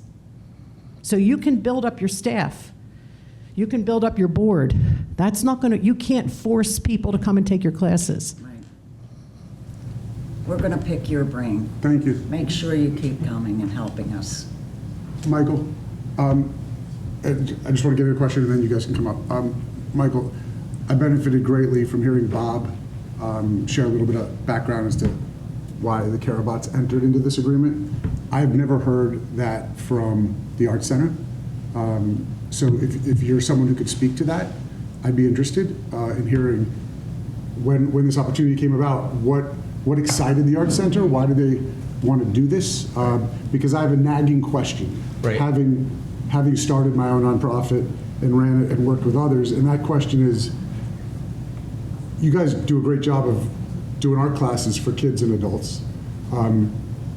Why would you want to move and take on STEAM, a whole new subject matter for an entirely new demographic? So it was STEAM, but it was other, I mean, we have other ideas that we wanted to be able to address. And this location, so the Cedar Grove location is very limited, not only in space, but like what the space is mostly because the wheels take up like the room, you know what I mean? If we want to ever grow and reach different audience, we need to have a different location. One that was easily accessible. Cedar Grove location was not, it's hard to find even if you know where it is. So if we wanted to get a computer class or have other types of just any other expanded curriculum, the location at Germantown Pike is right in the middle of schools. It's not walkable per se, but it's very easily accessible to a younger and bigger audience. So that was one of the bigger reasons why we were excited to move in here. If that's what. Yes, no, that's great. Thank you. Michael, is one of the issues that you're running into that the adult classes are like really your bread and butter, like throwing clay and like, is that really the bread and butter of your art center programming right now? It is right now, but that's kind of what we're saying. Like we wanted to go here with the whole idea was not to just transfer over and then continue existing the same way that we have. Like we want to grow and expand programming for teenagers and younger kids, and specifically disadvantaged youth. Is it possible to keep the adult programs at Cedar Grove for a period of time while you like start the student programming at the Hovenden House? Is that like a feasible thing to get started there? I mean, I don't know how to answer that until we get until we're take away logistics, take away the building, take away the parking, right? Assume for a moment that the parking gets cleared up, trees get cut back, and the building is a CO. Assume that fact. Could you start doing the children's classes at the Hovenden House and promoting them at the Hovenden House and making a presence on the property through that? I don't know the answer to that at this moment. Thank you. Sir, you had a comment, and you had a comment? Staffing. I mean, when I was there, I was a volunteer. You would want someone in the building, on the premises, not just the teacher. So now you've got two properties, unless you're not running classes at the same exact time. How are you going to staff that? I mean, I know I would have been like, we don't have the staff to do that. When I was there, we were volunteers. How are you going to staff two different properties? You recruit volunteers. I volunteer. You have to have if you're working with children, you need all of your Well, I'm not clearances. licensed to work with children. I know, but you need fingerprinting, you need all of that. It's easier said than done. It takes 45 minutes to get your state police background checks. I'm just saying, you don't have a paid staff that's sitting there to begin with, unless something's changed since I was there. Alex, Yes. thank you. Please come I'm up. going to get myself up there. You're a little bit nervous. We don't play. Yeah, I do a little nervous. Claire, I think what you presented to me tonight, is well and what we're looking for. That's what we really need. I've been on the Harp Board for over a number of years. I'm the architect on the Harp Board. And this is something we definitely need to have. We need to have a project like this. We need to have something that has some forethought, that really goes to the very planning, right down to the minute detail. By breaking it up into two different parts, doing a guaranteed maximum price, which I've done many of them before, or projects like hospitals and such, is daunting. And I know exactly what you're going into. We have to go through that and break up different phases. So maybe another way to go about it, maybe a different direction, maybe a phase, maybe not. But that being said, I'd just like to say that, what you presented tonight was excellent. Now, one of the things I want to bring up too is like, I'm on the HARP board and I get these messages all the time regarding to a couple of projects that you might have left out and maybe you can answer work if they disappeared or they're still going to be used. One was the ice house that's located in a property across the street. And then, of course, there's a school that was basically wants to be moved. But to be moved, the owner, or so we said, Friends School down here would say, we're allowed to be moved into the property, there's a sign for it, but we want to know what's going to happen to the development of Abolition Hall. So the HARP board is stuck with a question regarding to how we're going to move this without getting some idea of what's going to happen. I don't think those buildings are relevant to the property. I think the ice house is across the street in the... it's in the edge, there's a business lot. Yeah, that's not part the of Brandywine property. That's not part of the property. And then I think that old school you're talking about is on the Payone development that's pushed back. Yeah, off Catherine. Same family owned it back in the day, right? But of course, the family, but probably it could go in the Mabel track where that, if we had to do something like that. That being said, the other thing, I just want to make sure that as a HARP board representative, just kind of make sure you have yourself the guidelines that the HARP board has out for applicants to go through the process. It's not a lot. I mean, we talk about siding doors and windows and stuff that needs to be changed. That's a great point. Does HARP have jurisdiction over the interior of the building? We don't do the interior, but we do the exterior elevation points. There's a new ordinance in there regarding to where are they begin, where it ends. They're talking about visibility from the street, but what street you're using. So it's dynamically kind of questionable. You could change it, and it's only something that does not necessarily have to happen at all. Thank you. Thanks.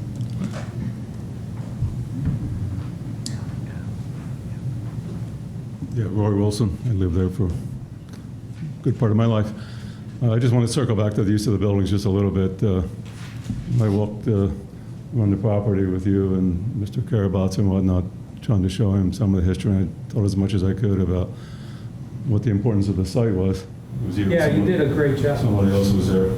He was thoroughly impressed, and his love for the property grew after that tour.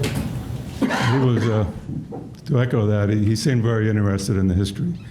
I never heard any kind of comment from him that this building should be this and this building should be that. And maybe you guys had conversations like that, but he never, in the short time I was able to talk to him, that was never any kind of his focus. He was very focused on what my focus was the integral history this site had going through, centuries of time and through these various milieu. Getting to the buildings themselves, the Hovenden House, the corner house, has the most beautiful first floor. The first floor is the most beautifully appointed of the whole property in terms of historical setting of what you would see in an 18th century, homestead and how you would have lived in it, particularly in the first floor. Second and third floor really aren't very usable because they're hard to get to. But in terms of having the whole arts center focus on the Hovenden House, I think is a big mistake. It doesn't make any sense. It's not really conducive. The first floor is very dark. It's not a great place to have an art studio. There's no place for kilns. There's no place set up on the Hovenden House. You can put throwing wheels and kilns. You certainly don't want people throwing clay in the first floor of the corner house with all this woodwork there. The first floor of Abolition Hall was always a sculpture studio. Before that, it was a carriage house. It was wagons. That's very conducive to having throwing wheels, kilns. Electricity is right there. As far as light, the second floor of the house, the main house, that has a lot more light than you're ever going to get in the Hovenden House.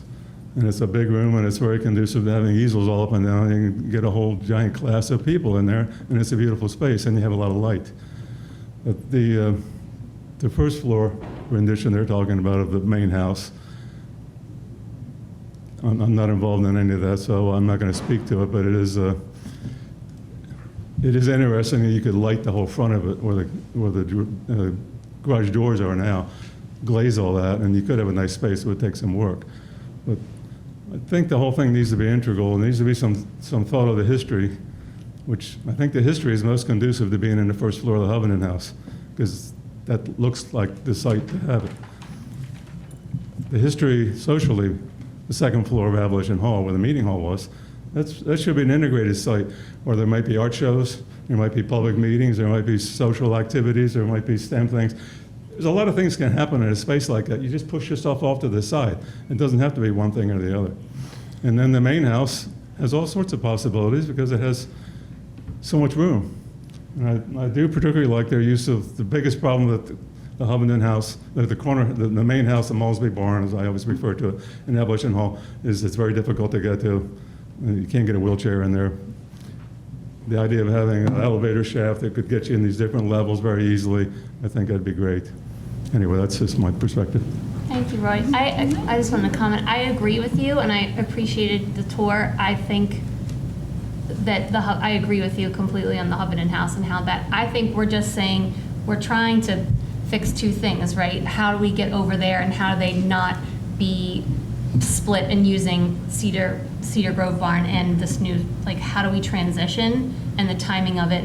But I agree that first floor should be used as a place where speakers come in. There's historic tours given.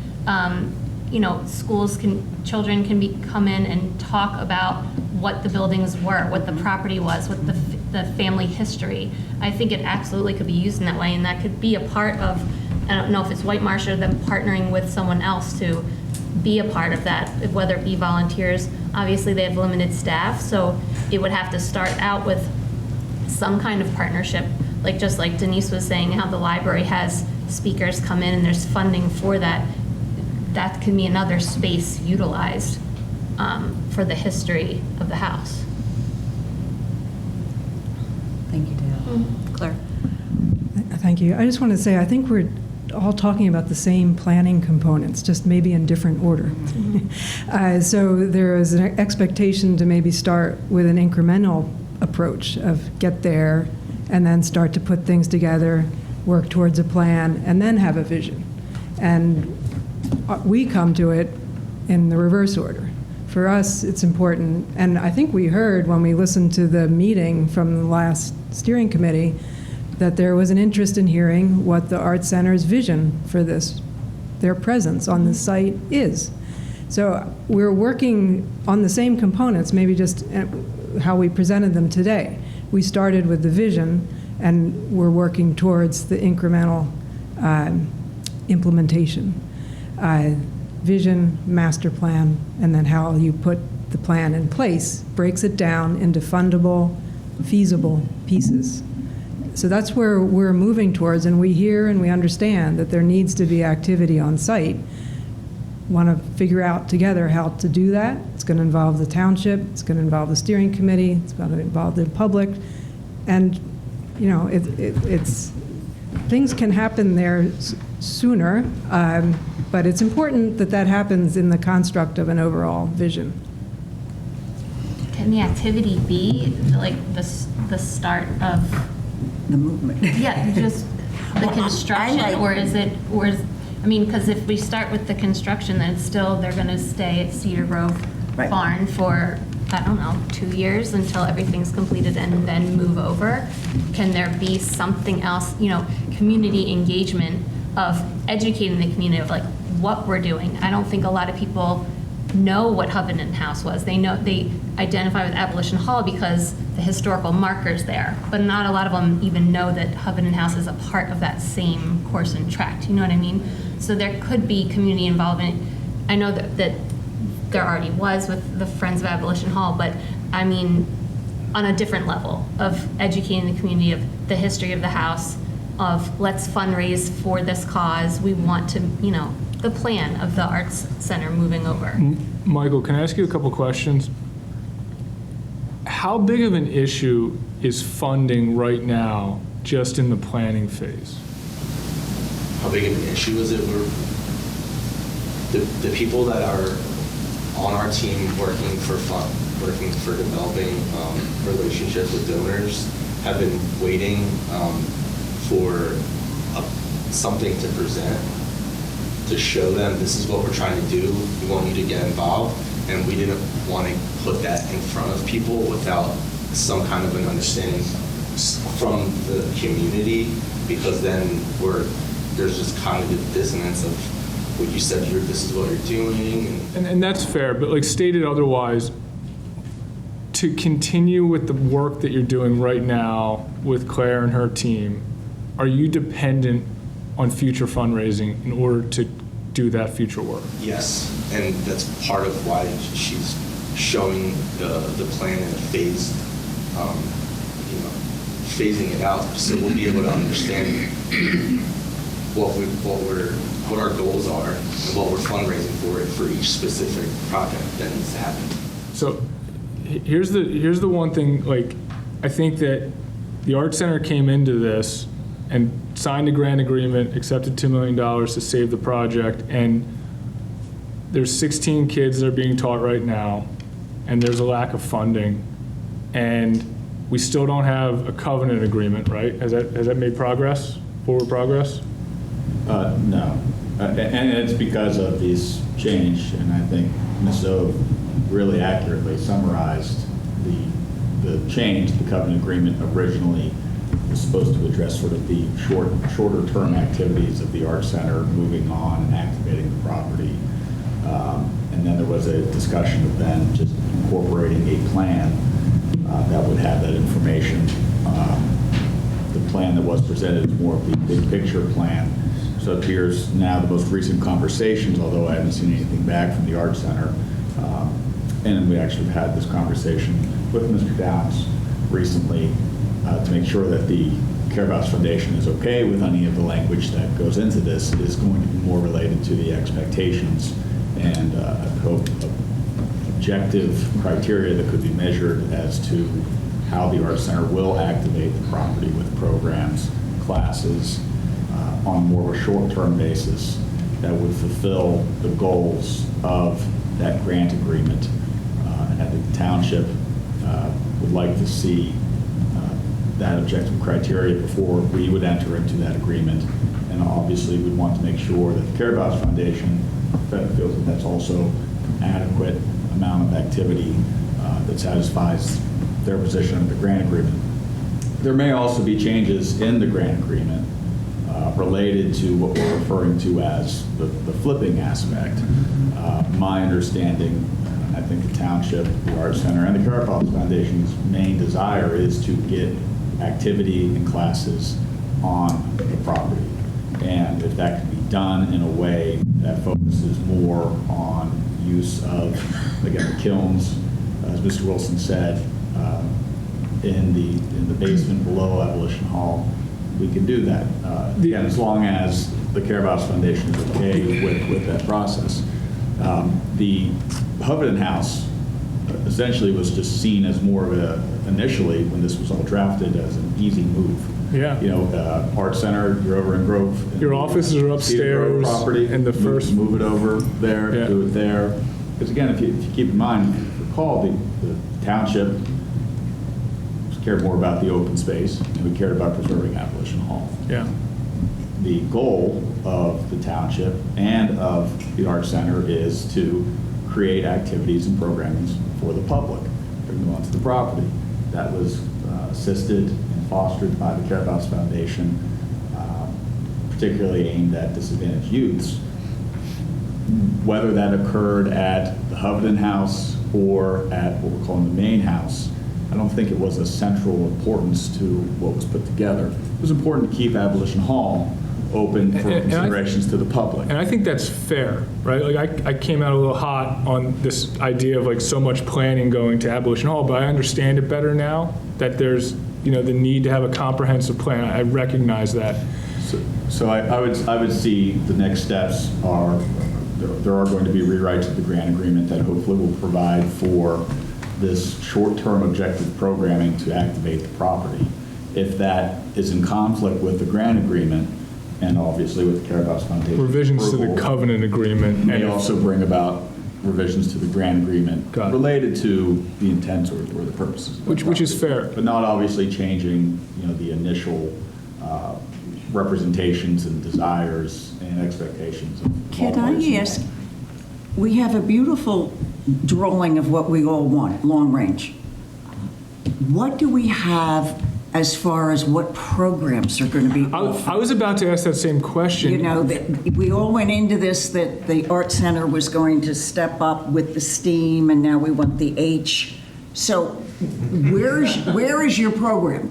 Do you have anything ready to go? If we said to you, move in next week to the to the other building, the big building on the basement, we've got room for the kilns, we've got all this. Do you have anything in place to start?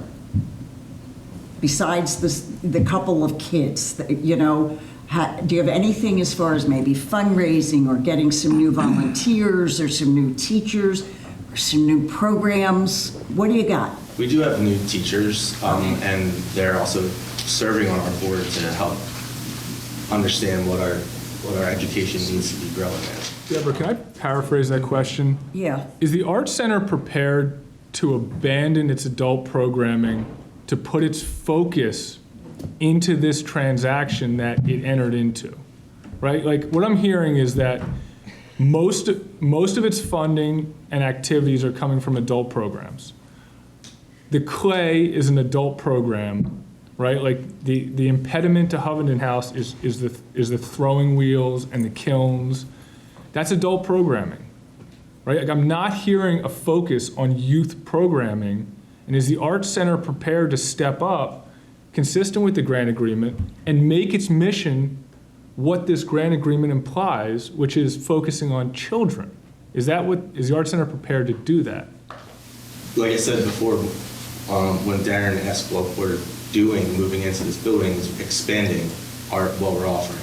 When you say abandoning what we do, I think that's a little bit extreme, but yeah, I think what we need to do is very much expand in a big way. STEAM is, in and of itself, it's a whole different world that we don't currently have. So when you're talking about recruiting new teachers, it's a given.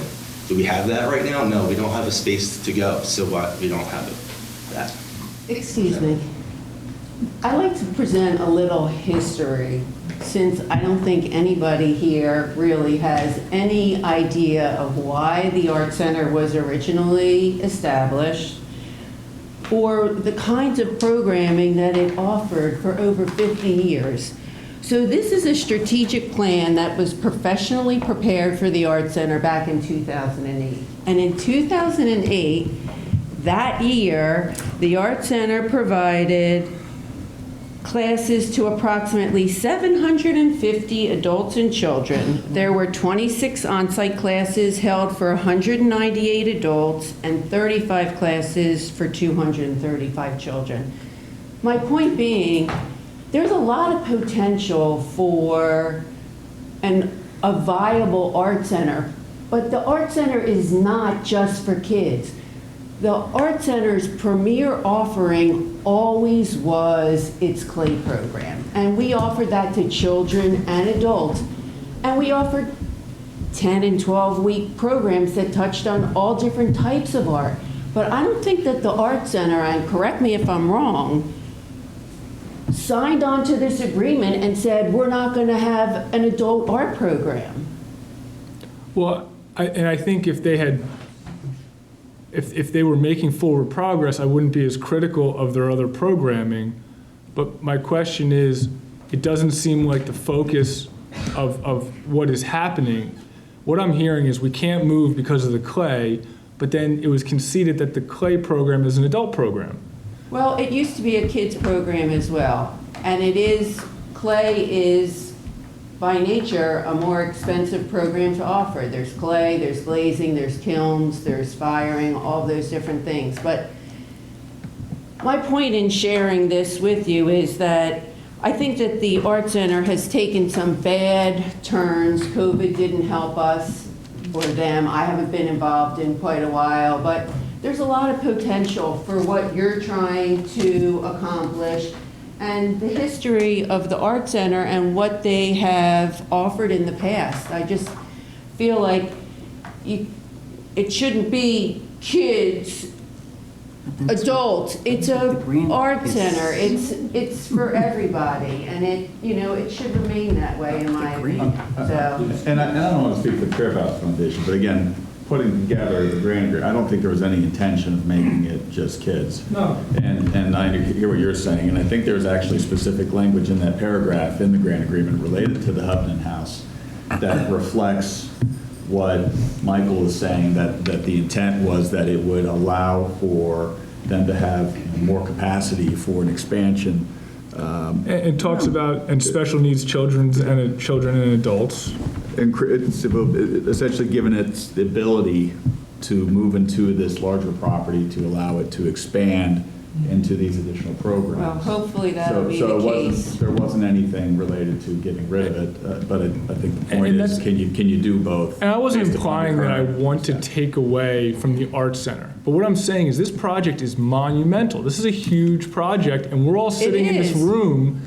And what I'm saying is if you, maybe you guys need to divide and conquer. Maybe you need to say, hey, listen, we're going to put this one person in charge of our adult programs at Cedar Grove, and we're going to have a new team that's going to take on this project. Because, there seems to be a paralysis of this or that, chicken or egg, and there's no money, and there's not a lot of programming for kids, and I think enthusiasm maybe is not at the all-time high. So let's keep, yes, say that please. it's my understanding, and correct me if I'm wrong, that is what is being thought of right now from the Art Center to discuss what they are going to be doing on the property, and that will be worked itself into the covenant. Yes. So again, that is something that Is underway.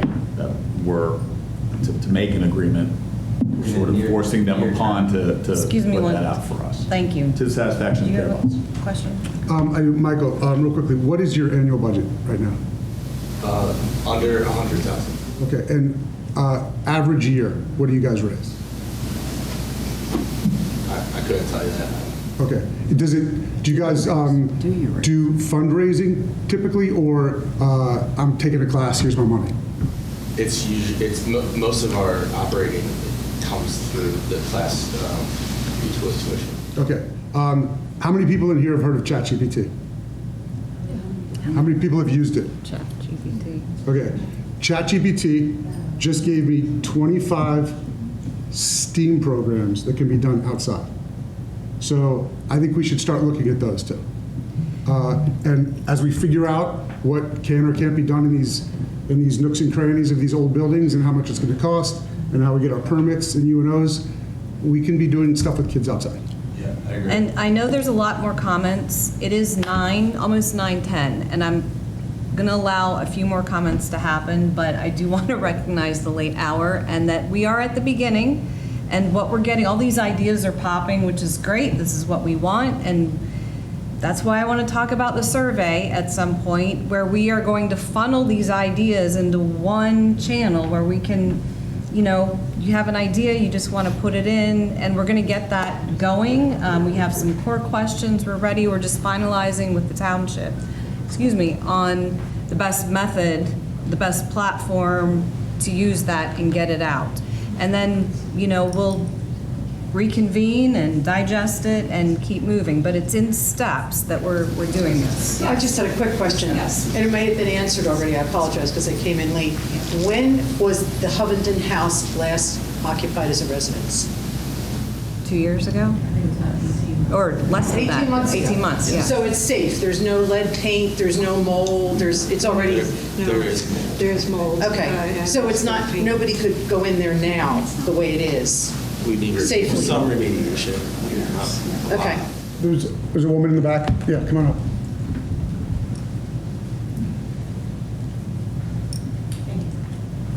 My name is Lori Scott, and I am a township resident. And I just had a question for Michael. Based on the Karabots mission, have you or how will you target the recipients of your services?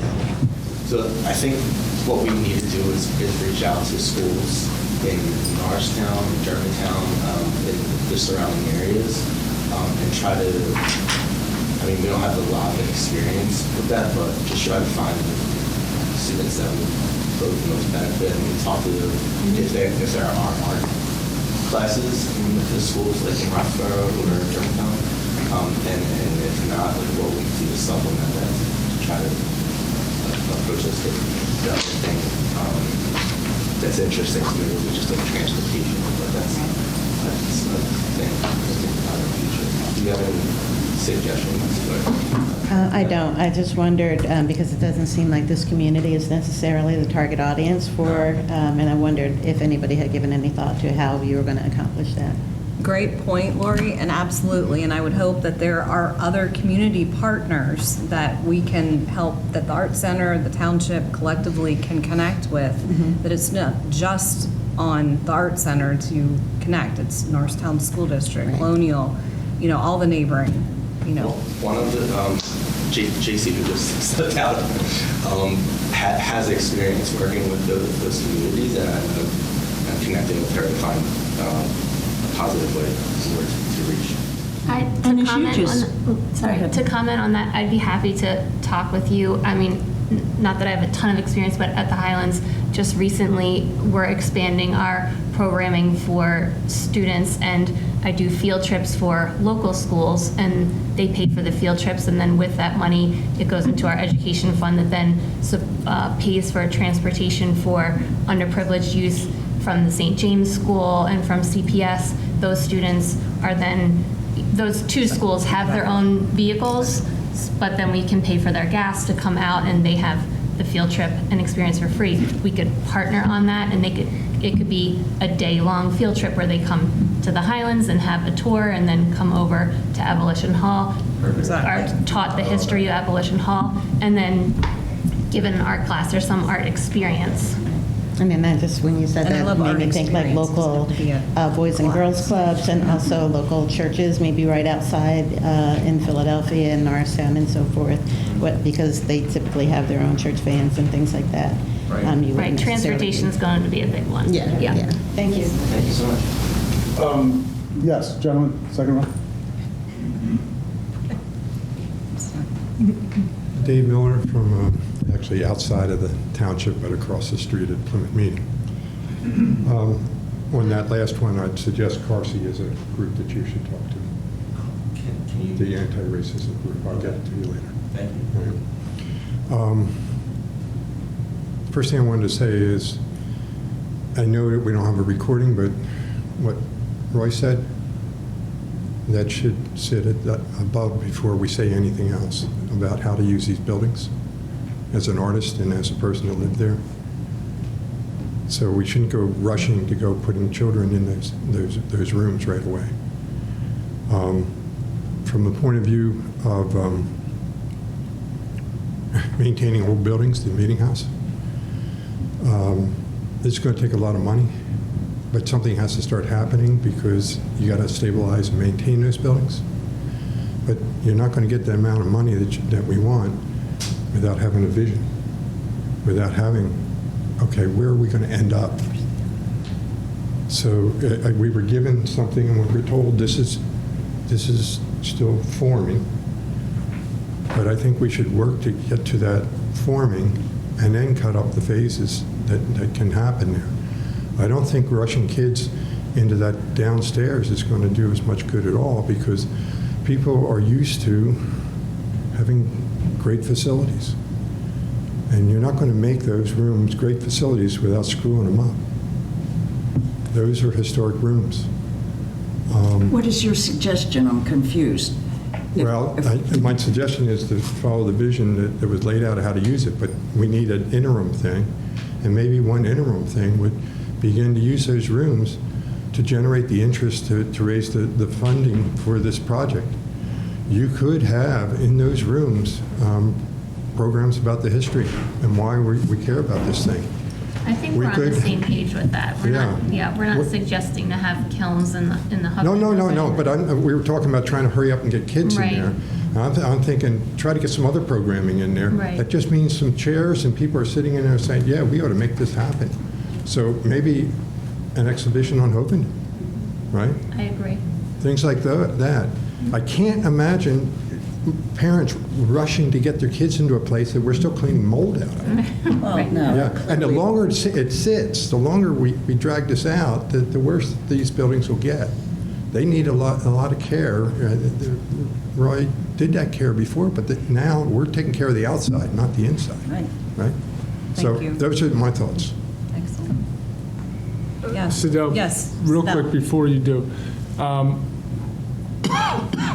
Claire, is it possible, based on where you are with your planning, to basically have a massing design that would allow exterior parking, tree work to be undertaken that would allow the Art Center to bring people in for outdoor activities, where we might be able to have the Art Center assist them with applying for maybe even an open space grant in order to make the land more accessible, to do tree work, create parking that will allow you enough buffer to mass for future needs? Is that something that? Well, I think that's where we'd be headed, is beginning to break this down into the priorities to get people on the site safely.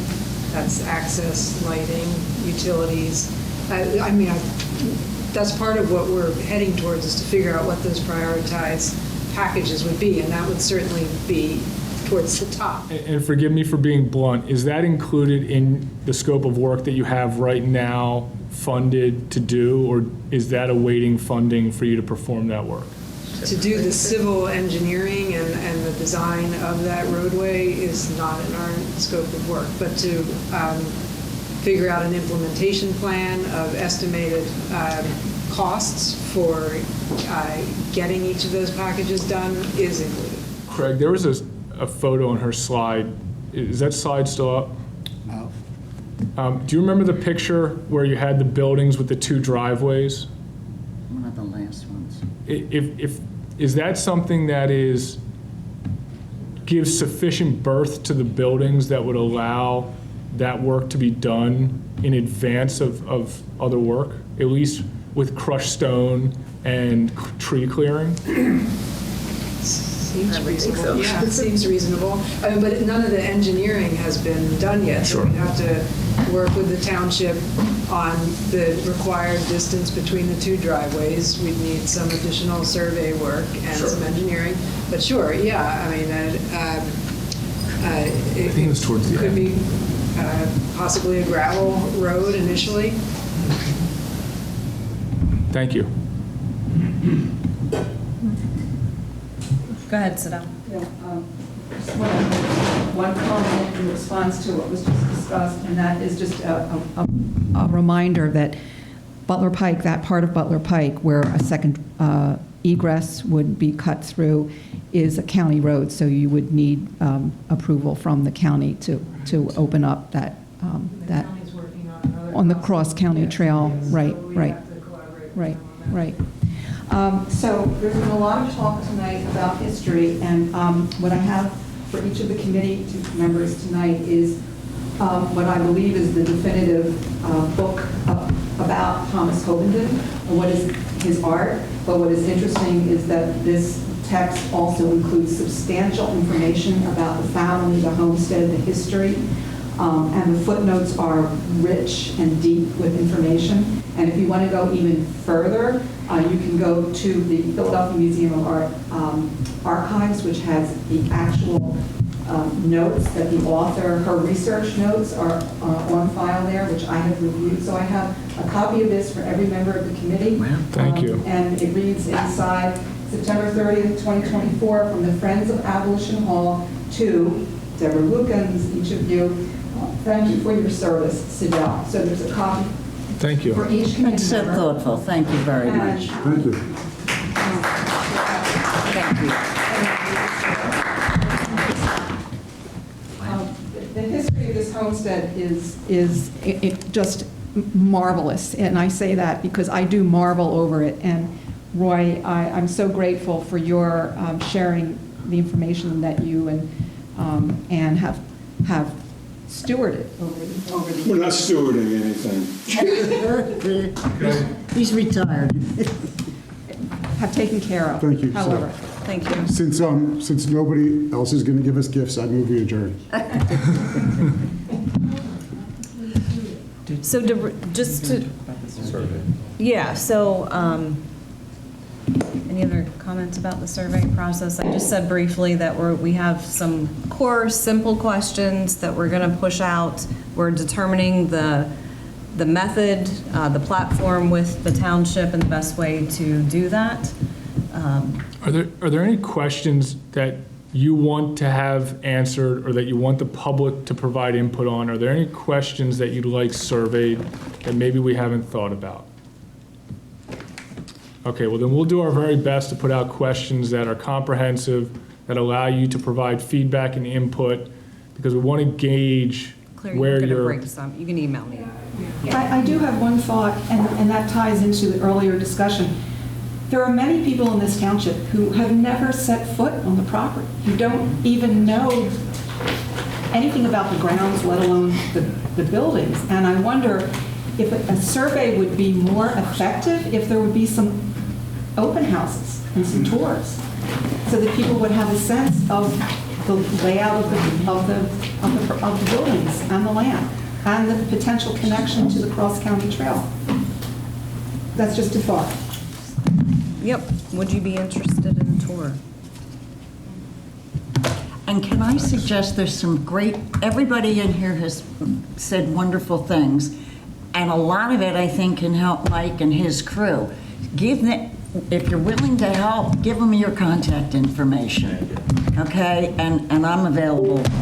I don't have an ounce of artistic ability, but I'll be glad to volunteer.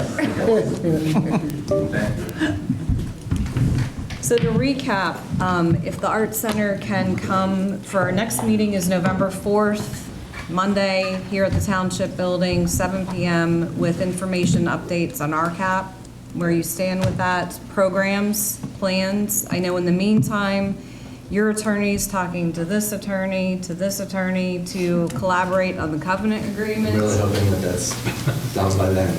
Yeah, Amen. that would be And great. then working on getting the survey out, possibly in the meantime. I know there's a lot more that was I had discussed. a great but those idea are the for Christmas, but at this rate, I guess we're looking at next year. Could I ask for Yes. part of your action plan? Is it possible you could discuss with the township through JC some of this open space money which the township's been sitting on for a lot of time here? There's a lot of money in that fund. If this is not the jewel of the township, it's got to be pretty close to it. I mean, this is a very historic site. It's a very important site for a lot of reasons. Certainly some of that open space money should be dedicated to the site and get it cleaned up and get it fixed up. And these guys can't do this completely by themselves. Right, and that does fall under the purview You got a whole lot of money, can't you get some of that dedicated to this site? Well, I think the whole thing is, the Art Center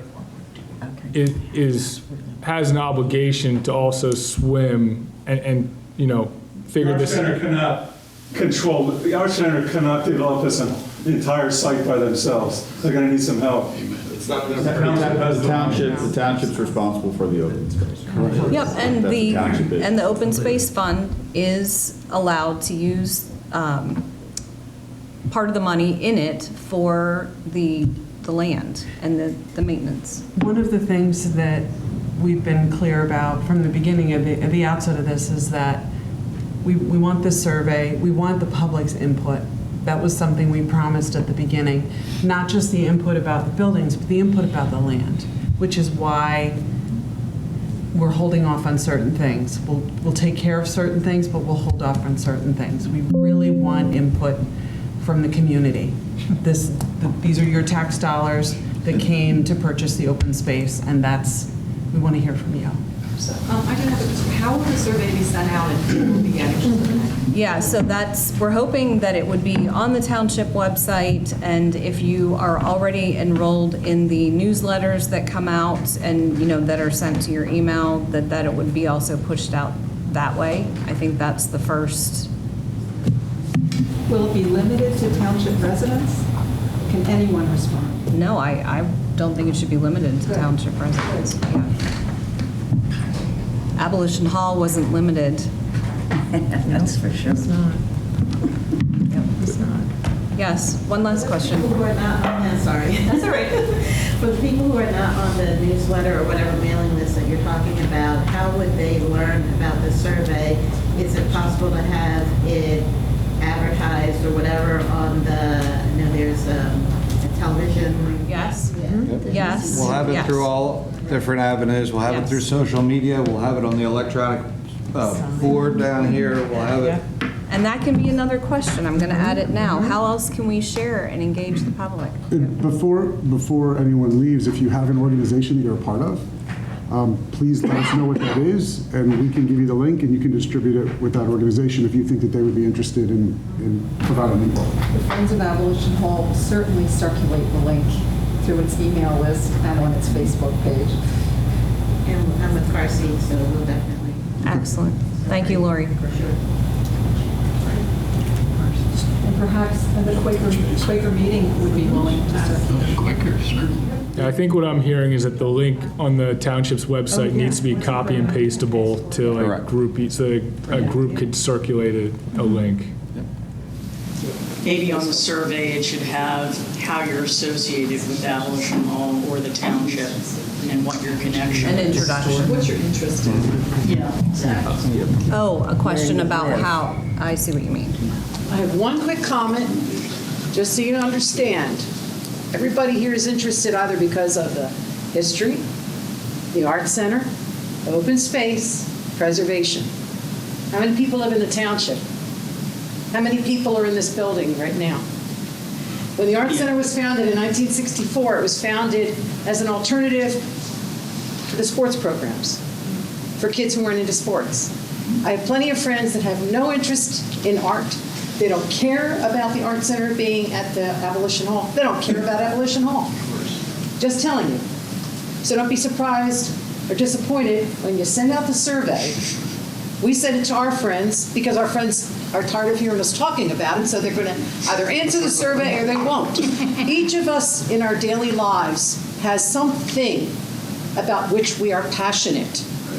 We can only be pulled in so many directions. I just want you to understand and be realistic. It's a done deal. We own the space. The art center's in bed with it. The township's in bed with it. But not everybody is going to jump in and answer your questions. Just don't be disappointed. I don't want to be a naysayer, but thank you. Yes. It is a minefield. It is a bit of a minefield in a way. The history of it, like you said, I know, a lot of people but not are not going to want to know about Abolition Hall. But not everybody does. But to me, the educational function of the place is critical, as the artistic function, both of them together. That this institution was created at the height of, the worst political disaster in American history, the Civil War. And, it's here, and it should be honored for the work that was done there. Thank you. So we look forward to seeing and hearing from everybody November 4th. We are adjourned. Thank you. Thank you.